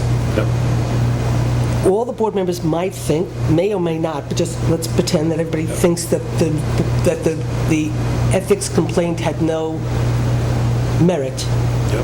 But now, if we as elected officials don't hand it over to the ethics committee, it's an appearance of impropriety that we're trying to protect ourselves. And so therefore, Kevin might have felt that the ethics violation against him, he knew what was said, not said in that meeting, he knew the truth, but Kevin understood that, you know, this had to be handed over because otherwise, you know, whatever. So Kevin took and called Alan and emailed Alan and said, I will be forwarding this to you. Then Jeff is absolutely right. We couldn't find our copies. I emailed Jeff and Jeff said he was going to hand it in too. I said, you don't have to do that. Kevin's already doing it, but we need your copy. And Jeff chose to then send it in too. But there was no choice for the board not to. I've been on the town board for 11 years. This is the second ethics investigation that I'm aware of. I don't know There could have been a few more in the past. They just might not. They might not have. And Joe, can I ask you a question? But no, I mean, the point is it doesn't happen very often. And Kitty's right. And Joe, can I ask you and I'm sorry, Kitty, I'll ask you a question then, Joe, is to round off the numbers, what I'm finding befuddling here is I'm hearing Susan and Kevin speak here, and particularly Susan just stated that we forward a complaint that, and I will agree that it seemed that there was no impropriety felt by the board, but the proper thing to do was to forward it. That was my personal opinion. Was it was that? I wasn't talking about. No, it was like no. I'm fine. No, I'm just still kind of formulating. Actually, I have the question formulated. I now have 20 some hours invested into legal fees, 20 plus hours. Why did I spend those 20 some hours if the people that felt they're being investigated had no merit in what was being forwarded? Am I any smarter? And when I say I, I'm using the royal I. Is this board any smarter in crafting a law that will better protect everyone? Or were those 20 hours spent, I don't even have a word for it. Needlessly? wasn't going to use needlessly. Most of the 20, whatever you're talking about, was very little of that time was spent on the ethics law revisions at all. Well, actually, So then why, then, were on the ethics board. Most of it, about 6 hours was the hearing. If it goes to... well, I want to spend... Well, no, it shouldn't go to Joe first as a filter. If Susan, if you felt that everything was meritless, why did you spend then 14 hours on the phone with our attorney? No, wait. Wait a second. Excuse me, with all due respect, I didn't spend 14 hours on the phone with the attorney. Most of the time of the attorney's bill was spent with the ethics board, not with Susan Zimmett. It was with the ethics board. 6 hours was spent with the ethics board. Then there were 6 hours of meetings with the ethics board, and let's see. I'm just befuddled on why we've spent so much, and I'm not sitting here feeling any smarter. I don't feel like we learned anything as a board. You had time with the attorney when he met with the ethics board at first to discuss the merits of it. You had time that went into the attorney spending time at the actual hearing itself. You had time with Alan talking, with the ethics board talking to the attorney about a conflict of interest. You had time spent with the attorney talking about the FOIL stuff to give him the right information. And the amount of time that was spent with me and Joe was me trying to understand certain things as we move forward with the law, to take my experience and see how I want to interpret when we move forward with the law, so I could give my opinion to the law as somebody who went through it. And wait one more second, was to ask Joe to, for example, could I refuse to meet in executive session, and could I say that it has to be in the public, and can I say that I want it taped? And Joe's saying to me, it's not your meeting, you have no choice. You could say to the ethics board, that you would like it taped. You could say to the ethics board that you would like it public, but it's the ethics board meeting. So it was those questions of what's my right, I want to do it in public, and I want it taped. And Joe explained to me it's not my right, I was on vacation as a matter of fact, but it wasn't my right, it was Alan's right, and so therefore I crafted my letter when Alan asked me to appear, and I crafted my letter to Alan saying I will appear, but only... I mean, it's one thing if you're asking questions on behalf of the town board, right, about policy. I'm not so sure that you should be asking Joe questions about your actual situation, but...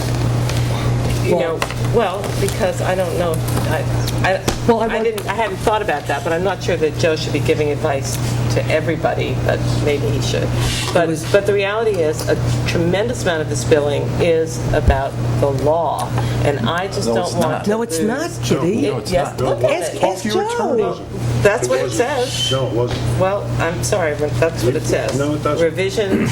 And I don't want to lose that. I don't want to lose that information. What's your overall point? I will say it for the 50th time. I don't want to lose that information. We've just spent a lot of time learning about the flaws in the ethics law. We have paid our attorney to research them. The ethics board has met for many hours. We had a liaison, Jean Gallucci, at those meetings. I want to capture that information and make a better law. But he just told you specifically that most of the time was not spent on that. So are you willing to believe that or not? I'm just looking at the bills. Yeah, no, well, look at the ones that are marked EB for ethics board, which I took the time to do, and that are marked town board, so that everybody would know what was town board issues and what was ethics board issues. And in that entire total for the town board, which would really be related to the ethics law changes, there's 1.9 hours. No, there's 8.5 under town board. 8.5. On the law, there's 1.9. TB is marked 8.5 hours. Town board, you had, there were other things that went into, in addition to revisions to the law, the town board was on the issue of the FOIL request, the research there, the redacting of it, the rest of it. I mean, all of that went into under town board. So it wasn't devoted to the changes in the ethics law. It's just what was chargeable to the town board. Right, but I mean, under ethics board, you have messages from the supervisor. So it's all mixed in together, right? Well, because they related... Ethics board email to Susan Zimmett. Right, because they related to the hearing procedures and what was going on with the ethics board. It wasn't a question coming from the town board. It had to do with the procedural questions before the ethics board. Okay, to make sure we're so- doing everything right. We have ethics, we have research open meetings. I mean, this is all under ethics board, but this is not, this is what we need to make an ethics law better. It's not, I don't believe that every one of the things that are... Please take them and pass them down. There's Right, I more have piles. seen this. Okay, I there's more suspect piles. that what a lot of these conversations with the ethics board I gave it to them in executive session. arose because of this investigation, but are germane to the ethics board's conduct in general, right? Keep passing. So how many, 3 or 2? Oh, there's more. Keep passing. Because you asked about, can we get the research that was done? This is a lot of the There's the research. next pile. Did you, Oh, if there's any other ones, Ellen. I'm going to give you copies, Alan. Probably have most of I only have But, I one mean- of these. Well, can we just make sure we're getting the right? That's how. You all got the open. You all got the open government. You got the open government. Wait a second. Wait, let's just. Everybody has the open meetings law. Yep. Everybody has the open meetings law, Alan. I can get you these, Ellen. I have a couple. Yep, and Committee on Open Government. And then everybody's got. Oh, okay. Everybody's got the open meetings law. Committee on That's this Open one. Government. Yeah, read the top line. It says Okay. Committee on Open Government, Open Meetings got it, Law, yes. who is covered by the Open Meetings Got Law. it. Then the next thing is Committee on Open Government, from Robert Freeman. Dear, I have received your letter. I have Does everybody have that one? in my file already. This one. Right? Everybody's got I'm that. putting everything... Okay, so everybody's got that. Okay. Now, everybody's got the, I have not passed out this number, Public Officers Law, Article 7. Thank you. And Kitty, you passed it that way, right? These two? I think I've given everything to those. Okay. Okay, so Okay. we start with committee. And then there's the Sunshine Law, the Open Meetings Sunshine Law. I don't think I have. That's, Oh, yes, I do. because you're passing me everything, Kitty, that's what I'm trying to make sure we're at. How many Okay, so that's, altogether? and then the last one is, I have received your letter in which you indicate, and I only have one copy of that. That's because it probably... Okay, we gave it earlier. Okay. So there's a total of 4 documents So far. so far. 5. You have 5? Sure one's on a duplicate? Start How on many do you committee have? on 4, open. right? This is a duplicate. These 4, Kitty. You have 2 of the same. Oh, no, you don't. I have 2 Article 7s, but they say something different. No, you have this one and this one. No? Committee on Open Government, Right. Wait a second, let me see that. Public Officers Law, Article 7. Correct. Another Public Officers Law, Article 7. Open meetings, also known as the Sunshine Law. State of New York Department of State. So you have one extra that all of us don't have. Let me see what you have. I have open meetings. Yeah. I have Well, let's see, let's compare what Okay. Kitty has. open meetings, top title. Yep. Dear Robert Freeman, the staff of the committee is authorized to issue Yeah. advisory opinions. And then it says, Yep. Confidential. okay, then the next one is, I have received your letter. However, this one says I received your letter. What's different about this one? This is, Oh, you have copies of the same one. this is the same thing, which means these guys might have the same thing too. So this is a duplicate, so I don't know. And then I have open meetings law is covered. This one. And these are the only 3 I have. Okay. And I don't know if Jeff has duplicates and Kevin. I have 4. I have 4. Yeah, but you guys might have had a double like I did. Nope. I have one. Nope, I have 4 individual. It should be 5. No, hang on.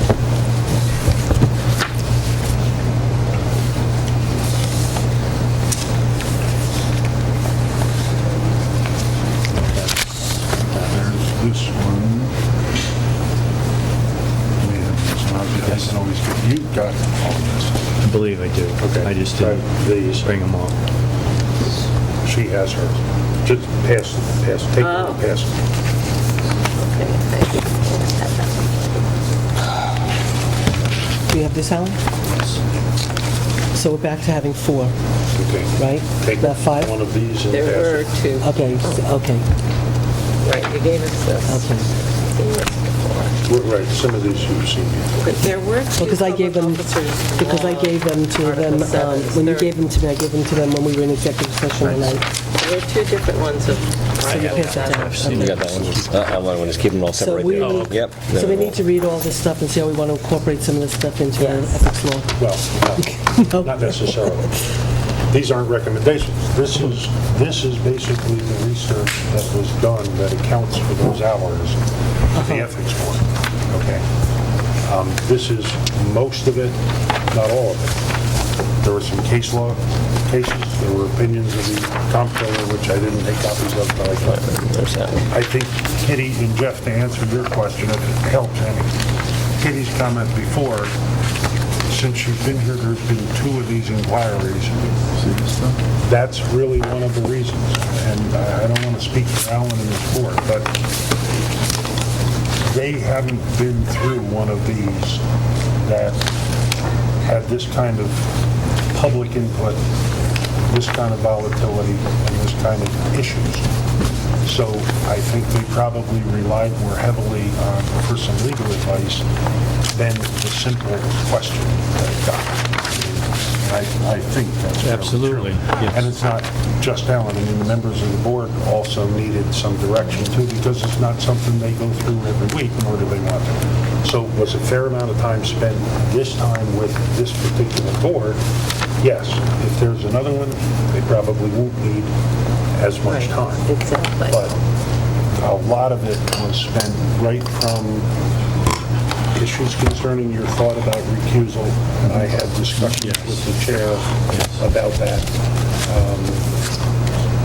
the law on the subject and that kind of thing, to questions about the complaint itself, and that's in those meetings, how it's going to be handled procedurally, how it's going to be handled, the open meeting question of it, executive sessions, that kind of thing, which they just weren't conversant with. So you have a lot of the research that was the reason for those hours spent before the ethics board on this particular one. If you get another one, they shouldn't need that kind of legal handhold, hopefully, because they've got a library of this stuff. But there's going to be questions, because there always are. It's actually, I don't begrudge any of the time that you spent consulting with them. But what I do want is any of this stuff that will help make our law work better, I want to get in there. Well, one of the things that you're going to see, a suggested change when you look at that, is a change at the very end about the conduct of meetings and hearings before the ethics board. There's a change. Basically now it says meetings of the ethics board the suggestion is that we just change it to say meetings of the ethics boards are going to be held in conformity with the open meetings law in New York State and federal statutes, basically, period. No, every meeting shall be confidential and nothing shall be, and all that stuff that was written into the original. And the ethics board is okay with that? They're absolutely okay. We held this entire inquiry in public session except for the executive session after the hearing. That doesn't necessarily mean that board's going to do that in every case. Right. Although again, we don't have to discuss it tonight because I'd like Jean to be here, and that's something that's open for conversation because my basic feeling is everything should be done in public all the time, except for very few things should be in private because it's just better that way. Okay? And again, when Alan had sent me asking me to show up and stuff and said it will be held in executive session unless you want it to be public, I wrote back to Alan and said I will not come unless it's held in public. Because if it wasn't in public, then being behind closed doors with Alan only would allow the people who were attacking us to say, well, they didn't ask the right questions or blah, blah, blah, or what aren't they telling us? It's you know what? It's all in public. What I say, you determine whether I'm lying, not lying, you believe me, you don't believe me. I have nothing to hide. And so, but if I went into closed door, that's when you have the ability for people to say you're hiding something. Do I believe any ethics hearing should be held in public? I think it should be, except for if the person chooses not to want to be. Whether that should be written in or not, I don't know. That's a debate we can have when we talk about the law. What the person wants, well, and even when you said that Yes. originally, and you just told the board, my response was, it's their hearing, they're going to conduct the hearing. If somebody doesn't want to come, they're not obligated to come. But that board's going to conduct its hearings the way that board's going to conduct them. But Now, right now- they happen to do what they did. I want to go back to this last one. The other thing I'm going to say to you is, I know it's nice to say everything should be done in public. You can have an ethics complaint against somebody, I understand. an employee, where the public nature of that is just as bad as a finding that they violated something. But it should be, but again, this is a I'm debate for gonna- later, but that should be their choice. I will recommend that there be an absolutism that says it shall be in public, and I'm concerned that it can't be because you take away the board's right to hold an executive session, which is a statutory right. And I think Bob Freeman would agree with you on that. You can do it. And I think I just want to let you know where I'm going to come No, from. no, but I'm just saying, I'm asking, I'm not going to recommend it. you know, that if it's done where they're all held in public, unless the person who the ethics violation is against, I honestly don't think it Then can they're or in the should work that situation you way. didn't want to be in. I don't It think it can or appears that should they work have that way. something, you know, you're sort of...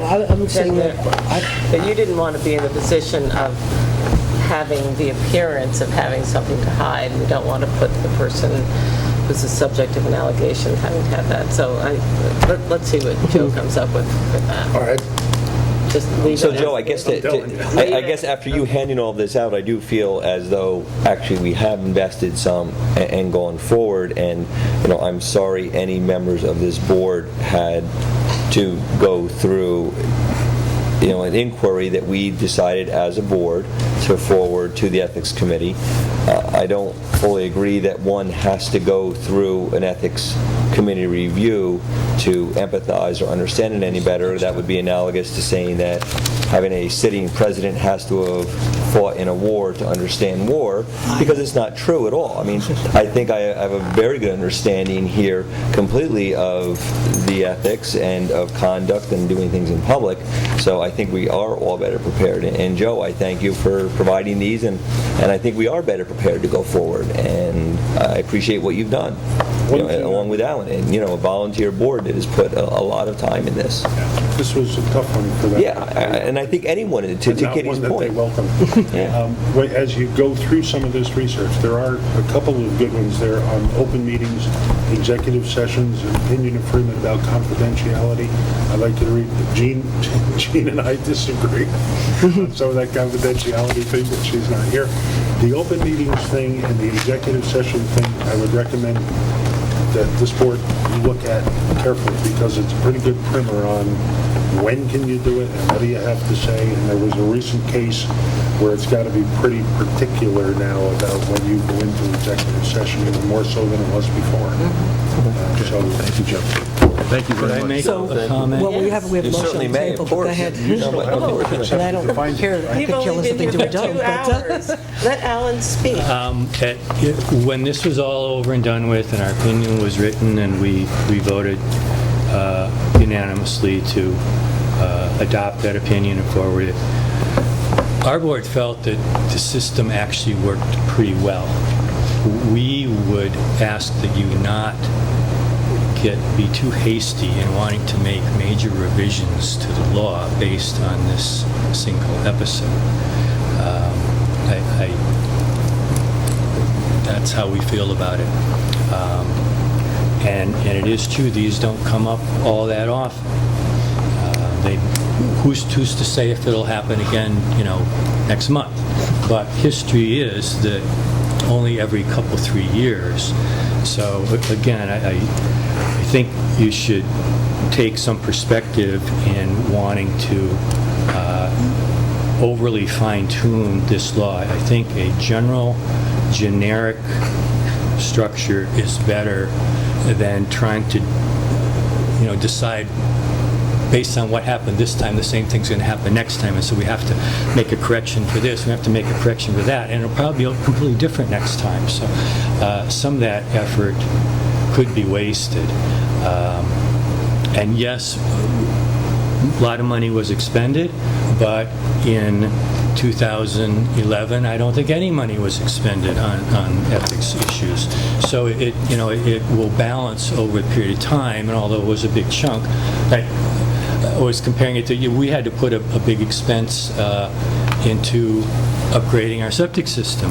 Well, we're not going to do that every year. It was a big chunk of money in 2011. But it's kind of taken care of, we hope, for a number of years. And so that's how, history has shown this to be, at least since I've been on board, I think 7 years. And we have had some other minor things, but really just two that are of a very significant nature. So, I'm representing what our board feels on this. Not just myself. It was difficult to go through this, and for many of the members, it was the first time we had an inquiry of any kind, and all of a sudden, it's on TV, it's in the newspapers every week, but when we got through it, we actually felt that the thing worked pretty well, and actually thanks much to Joe's assistance. Joe, just let me ask you just one thing. In terms of putting some of the policy in place for the step-by-step procedures, will we put that into the ethics law itself, or would we create and adopt, like in other words, make whatever, accept the findings of this ethics law, or if there's some changes or not? I mean, that'll be discussed when Gene's here. But then the policy that we want to put in place to make sure everybody knows what's interfering, how you handle it when you get the opinion, how the opinion gets handled, would that be a separate policy we create, or should it be written into the ethics law? It may depend on what you want to do. Once you put it into the ethics law, it becomes the absolute. So if a subsequent board wants to change it, or you want to change it, you have to adopt a new local law. And there's expense to that, there's time, there's publication, there's all that stuff. Once you put it in the law, I mean, unless you write it so carefully that it's got a lot of... And we're working on this for 2.5 years, by the way. So, if you do a policy, Now, I think that probably one of the ones that isn't and shouldn't change is no member of the board, of any board, should attempt to influence the determination of the ethics board. I think that safely can go into the local law, because you're not going to change that.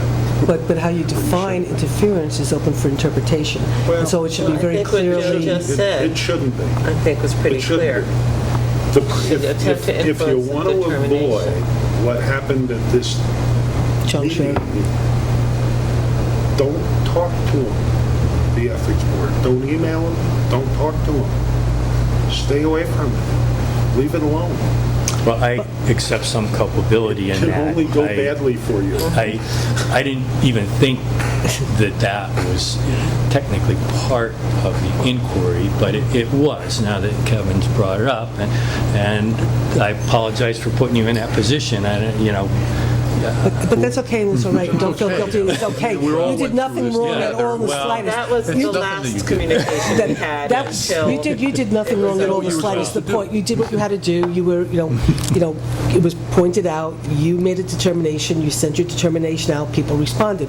That doesn't. Don't even feel in any way whatsoever that you have done anything.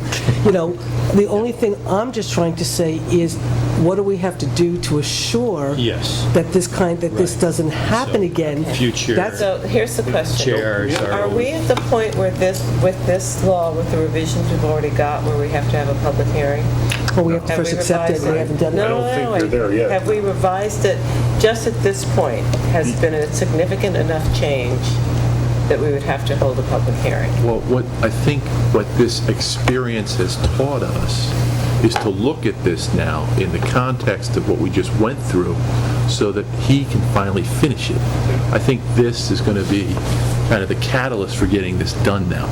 Because when you read through We this... think this is done. Right. If you want to modify it, go ahead. We don't want to I think modify it. all we're talking about is On the the back table. end. After the complaint goes in, just a couple procedures for what should happen, and that's it. But that could be a policy. I think that's going to be your recommendation. How do you want to see it changed about how your board's going to act and react? That's it. Not theirs. And Kevin, be very careful when you say their version of it, because it's not their version. We are the legislative body here. They are not a legislative nor judicial body. I understand. So, well, then you can't say that's their, I mean, Well, Alan that's and his our final committee, it is now, That's their final recommendation. it is now our If you product, have so not be very made careful, it's not their significant product. changes. It- We're It's, going to have a public hearing on that anyway. But Right. that's my question. Right. Are they significant enough changes so we will have to hold a public hearing anyway? If not, then I would like to make whatever changes are recommended. But I think the things that have been so fraught here tonight might be better in a policy.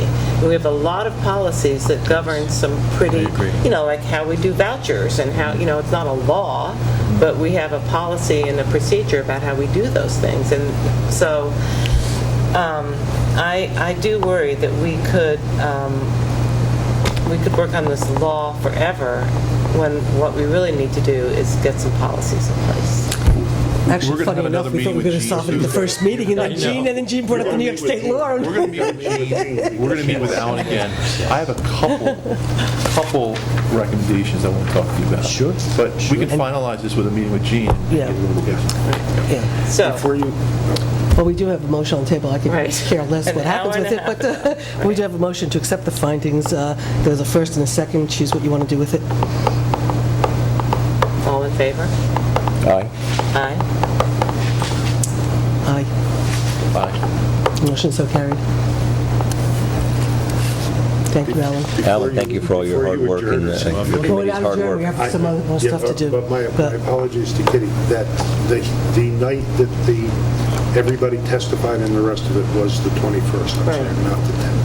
Right, I think I You got did have a my, meeting on the 10th. We had a meeting on the 10th, but... Right. that was a pre, Because I specifically did not come to town hall on May 21st. So, And but then, I'm sorry, it was Okay. the but just so you do know, Alan then drafted this to be ready for the 22nd to have a special meeting to adopt it, and I asked him not to do Couldn't it have because he didn't have the quorum. So- And I said, please I don't do it. believe this went in on the 31st. I'm pretty certain. It did. I remember that because then we did have a special meeting on the 3rd, and I was surprised to learn Never after even the entered my mind. 3rd that I wish you had told me we So- should do it. I would have done it. I never I thought of didn't know it. you had the opinion. I never thought about it. But what was I going Well, to say? none of us knew, that is one of the policies we need to get into place, is because none of us Because knew I was the advised opinion. not to do it, but, you know. Well, no, you weren't advised not to I give was the opinion. advised by the attorney not to give it to you guys until before the meeting. It's not quite the way it's actually. So it didn't get into So you were advised by the attorney to release it to the newspaper, not No, to your I board? wasn't. I never released it to the newspaper. I never released it. The newspaper called Alan and asked him if it was... Never mind, no, no, it does matter, but you're just going to change the story as No, I'm not needed, going to, so... Kevin, whatever you, Jeff. All right, I am leaving in 10 minutes. Okay, What do so- you need me to vote on? You know what? Let's just do it and get out of here. What we have to do is the summer camp enhancement program. Leanne, when I asked her what she thought about the summer camp enhancement program, her face lit up. She said it was phenomenal. She thinks it's like the best thing that ever happened to sliced bread. I gave you copies of what the enhanced programs are. Yep. Choose what you want to do with it.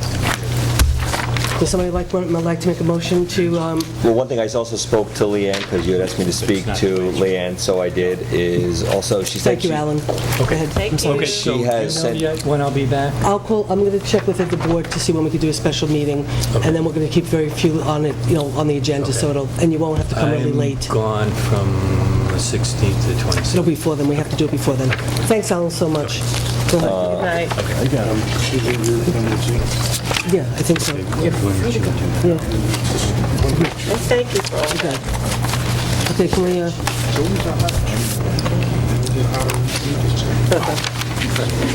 Summer camp enhancement program, go ahead, Jeff. Yes, no? How do you feel about summer camp enhancement? Kevin, you with us here? Or? Just barely, Jenny. Okay, all right? All right, thank you. Now he's with us. Okay. So one thing is Susan, she had forwarded to you all of the participation and hours, so if you could forward that out to us. I don't know what, I didn't... Leanne, yeah, she said she sends them to you, Susan Zimmett, supervisor, to your email address, so maybe you can get Carol. Sends me what? She has sent to you the number of children participating and all the accounting. So maybe you can get Carol to pull that out and send it to us. She had told me she sent it. The number of children participating in what? And all of the financial breakdown, how many kids are getting scholarships through the YMCA, how many participating, where they're coming from. So if you can get that, that would be helpful so we can kind of see where how we finance it. And she did also, Leanne did say that the programs are fantastic, and then I also did talk to Ms. Masson, and Lene also said that the programs were very well received. The only one new that's being added is the Zumba program. The swing program had about 30 kids participate last year. They had about 40-some, top of my head, 40-some kids do the basketball and the lacrosse. So let's approve it. Yep, so they should all be approved. They are all being utilized, and she'll let us know the attendance of each one of them, and she'll forward those to Susan's office. So I don't have the amount in front of me. It's right here. It's 1440. So do I have a motion to accept the enhanced programs? Second.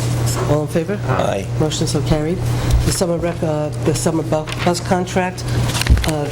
We have the bus contract.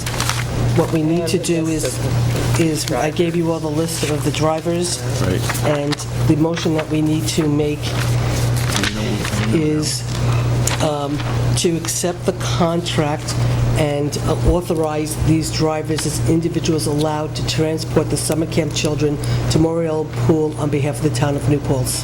And I know, Gene, I spoke to both Maureen and Lee out at the... Can you just second the motion first? I'll second the motion. Thank you. Okay, go ahead. Okay, so I spoke to both Maureen and Lee out at the bus garage. The way we paid them last year and the way we'll pay them this year is it's actually through a voucher. So it is, we're paying them as independent contractors, and we're paying them at the contracted rate, which is included on the list that Susan got. So whatever the contracted rate they have currently is through their summer drivers we pay. So we do prepare the payroll here. I know Jean's going to want to know that. So. No, I talked with Jean before. That's why she told me exactly how to phrase it. All right, so you want to approve that? I mean, I did talk to Jean about whether it was going to yeah. payroll or whatever and stuff, and so we went through that. Let's not do double the work, because you asked me to contact the YMCA, and apparently you did, and you asked me to contact the bus. No, I didn't contact the YMCA. Leanne walked in here. Okay. And That's fine. I gave her a big hug. Okay. And so we talked. You asked me to talk to the bus garage, and I did, but you guys already talked about it. No, I didn't already talk about it. I called, the question was whether or not, Jean called Lynn to find out about how he actually paid them. And so when I called Jean to make sure today, knowing she wasn't coming to the meeting, and I called Jean to just say, are you okay with everything we gave you? She said yes. She said just make the motion this way. That was it. Okay. All right, I didn't double anything. I just wanted to make sure she was okay with the contract. We're approving this then, right? Yes. Well, we have motion and second. Yep. All in favor? Aye. Motion so carried. We have seasonal help for the pool. You got a copy of it for $8 an hour. We used Nicholas Morris last year. He was the kid who actually watered the flowers. He won't be watering the flowers this time, but they need him at the pool to do a lot of work at the pool, and then he helps Bob with sort of some of the extra stuff too. It's in his budget. It's $8 an hour. He's considered a groundkeeper, and he'd start pretty much now until mid-August. And you have that. So moved. Do you have a second? Just for discussion, I know a lot of the groundskeeping done down at the pool is being done by the Moriello pool staff. So. This is, Bill wants this. Bill asked for, said he needed the help. He was down a guy or somebody, I think, left, right, whatever. Bill wants this person, and Bob needs a person, and so it comes out of Bob's budget, but the person does go help at the pool. I would like to table this for this. I'd like to I would personally like to table this discussion for later on, to be honest with you, but it's up to you guys to decide. Okay. Well, my preference would be not to table it because, A, the kid calls every day, the kid's done, he wants to get to work, and he could start working tomorrow, Monday, if we approve him, and it's in the budget. He was here last year. Bob and Bill both seem to want him. I'd like to table, I know, but... So, do you want to try to dispose of this now? I would like to, because the kid's going to call tomorrow and he can start working right away. So, is there a first? I mean, I'll move it. I'll second. Well, it was moved and seconded for discussions. Jeff wanted to... My discussion is I would like to know more about what this person's going to be doing that our current pool staff could not be doing down at the pool. Well, it's also seasonal help for Bob. I'd like to know what Bob needs to get done. I mean, I'd like to get more of a breakdown before we bring another person in, and $8 an hour is nowhere near any of the rates that we have for anyone else either. So I'm just... Yeah, it's half of everything that we have, but I'm not even saying because of the money. I don't understand. I haven't seen anything for this before. We didn't.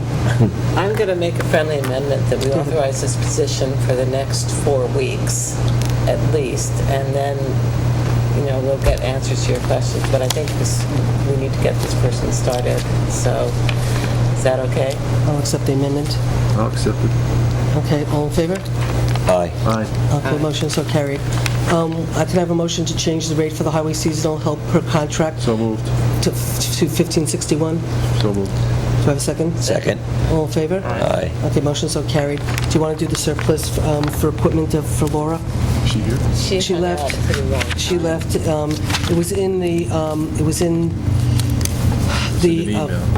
Well, no, but it was actually in the her report, but. And she sent the resolution forward. Truck or rescue? Yeah, it's It was a I gave the truck copies to you guys. It's right here. This is the resolution. It is for 1984 GMC truck, and it's for trailer bodies. And she would like to put it out for surplus equipment. So moved. Do I have a second? Second. All in favor? Aye. Motion so carried. Street lights? Streetlights, right, the day after, when we were talking about the streetlights, I had called, prior to us taking the actual vote, okay, I called the person from Central Hudson. I asked her to prepare all the paperwork. She told me that she wanted to make sure this board wanted to support turning off the lights because it was a lot of work to get the paperwork done, so that I should make sure the board wanted to do it. The board voted for it. I called her the next day. I left her a message saying that the board supported it. Can you prepare the paperwork? It seems that what happened was she never called me back to say she needed a formal letter telling her to prepare the paperwork. The phone call seemed to not do, but she never called to tell me. I guess Norman Turner got in touch with her, and she said she never got any formal paperwork from me, so I forwarded her the formal paperwork, and hopefully she'll be turning off the lights. But she has yet to get me back the stuff that I need to sign. So we're not paying for the lights from the time we made the request, right? I don't know. All I know is I called her the next day. I told her we made it. She told me to get you to do it. I called her the next day, told her to do it. Yeah. What can I say? You know what? I call, I tell people what they want. If they don't call me back to tell me what they need, I can't read everybody's minds. Right. Okay? So I followed up. I sent her the paperwork. I'm waiting for her to get the paperwork back to me. Right. End of story. That's the update. Well, when we don't pay the bill, they'll get some attention. Well, fine. You guys could choose whether or not to pay it. Okay, so I think everything else we could put off at this moment, other than maybe the tax foreclosure. You're still waiting for something, so we can do that at the special meeting, and everything else we can do at the special meeting. So I guess we should determine when we can meet again to take care of some of this stuff. So I don't know, Rosanna, you have the calendar out? If you're looking at next week, Monday. I can't do Monday. We have our finance. I can't do Monday or Tuesday. I think the whole next week is a disaster because of the holiday, because that's the July 4th week. Okay, So we probably should go, the suggestion would be starting July 9th. We'll do Monday? The following week is completely full. Well, we could do it, If you want to do it earlier, then we could try to. You know, Rosanna, Monday night, we had scheduled, but my understanding is that's off now. We're waiting for the village to schedule. well, Katie is going to schedule it there because they're supposed For the to be night? there. Yeah. Okay. Yeah, they just need to move the baseball association to the Okay. community center. All right. And I'm assuming the same thing with the meeting 30th. scheduled on the 30th. Yep. Okay. So what's, Well, most of the meetings are starting at 7 the following week here. So if you want to do it earlier, you can do it earlier. well, Jean wouldn't be able to get here before 5, I mean, that early, so we can't, so there's no night available at all? Next Thursday So we can't, is available all day. next Thursday, which is the day after July 4th, even though I made plans to go visit my daughter, but I could cancel. No, I think July 4th week is out for me. I might not even be in town. Okay, North and Red you're Lake, saying the I won't following be. week, there's nothing, no date available here? There isn't unless one of the other groups can move it. Otherwise, Who's there's new? planning board, ZBA, CWASP, and police commission all that following week. All starting at 7. CWAS could probably have the meeting in my office. We could probably ask them to meet in my office, right? I don't think that would be, is that a problem for them to meet in my office? The 11th? That's the 11th. The 11th. And that's, You want to do it at 6:30? as long as Jean can get here at 6:30, it's not too much pressure for her. I'd like to do it earlier. You want to do it at 7? What is 7 this meeting on? 7? It's a special meeting for us to do the Mohonk support letter, to do the Park Point support letter, to do an update on the DPW that I need to talk to you guys about because we want to start moving on that, and to I do... just can't promise when I'm going to be here. I just Yeah. don't know what my situation is going to be. Okay. So,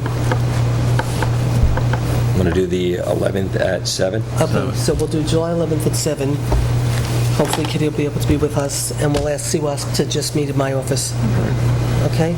So we'll do Mohawk support letter, DPW letter. So, yeah, we have, God knows what'll come up between now and then, but, we didn't do the government center, but I guess we'll put that... more than... We'll put that, well, actually, I could tell you really quickly what I'd like to do, I'm really but going to make a motion to adjourn. I'm just looking, Kitty, 1 second, for 1 Do we have second. any warrants or? No, I No. said we don't. No. So we're going to Warrants. do at the next meeting, well, we also, will that give, is, because we said we have to do the Len Farm thing, is that okay if we do it on the 11th? Does that screw Yeah, up that because that's schedule? going to take, that'll take 2 minutes. Okay. No, I just was afraid that Yep. 2 weeks was a problem for getting things done for the Len Farms. You know what? If you want to call a special meeting, you only need 3 of us. So if you Okay. want to call one, get hold of, even Friday, the 2nd or the Okay, 3rd, if you want to call us. What I'll do is I'll talk to Dave and Joe and see if it can wait till the 11th. If not, if we have to do a special meeting to just You authorize. just need 3 of us, yep. If you just want to call and get, Okay. and we can even meet during the July 4th. Okay, so if we can wait for Len Farms, we'll do that. So it would be the update on the DPW, it would be the Mohonk Preserve, it would be the Mid-Hudson resolution for Park Point, and maybe we'll see if Kitty's here. If Kitty's here, maybe we'll put the government center on. If not, we'll save it I've for... only been waiting 10 years to talk about it, So- so please don't talk about it. Well, that's what I'm saying. If you're not here, we won't do it, okay? And then if there's anything that's of real importance, I'll second Kitty's motion. okay? To adjourn. The only thing I will just say really quickly on the government center is that there's an opportunity for us to get what we want done at no cost to the taxpayers, I know. and so we need to pursue this. Right. Anyway, so motion to adjourn? Second? All in favor? Aye. Motion so carried. Did you put this in Patty's box?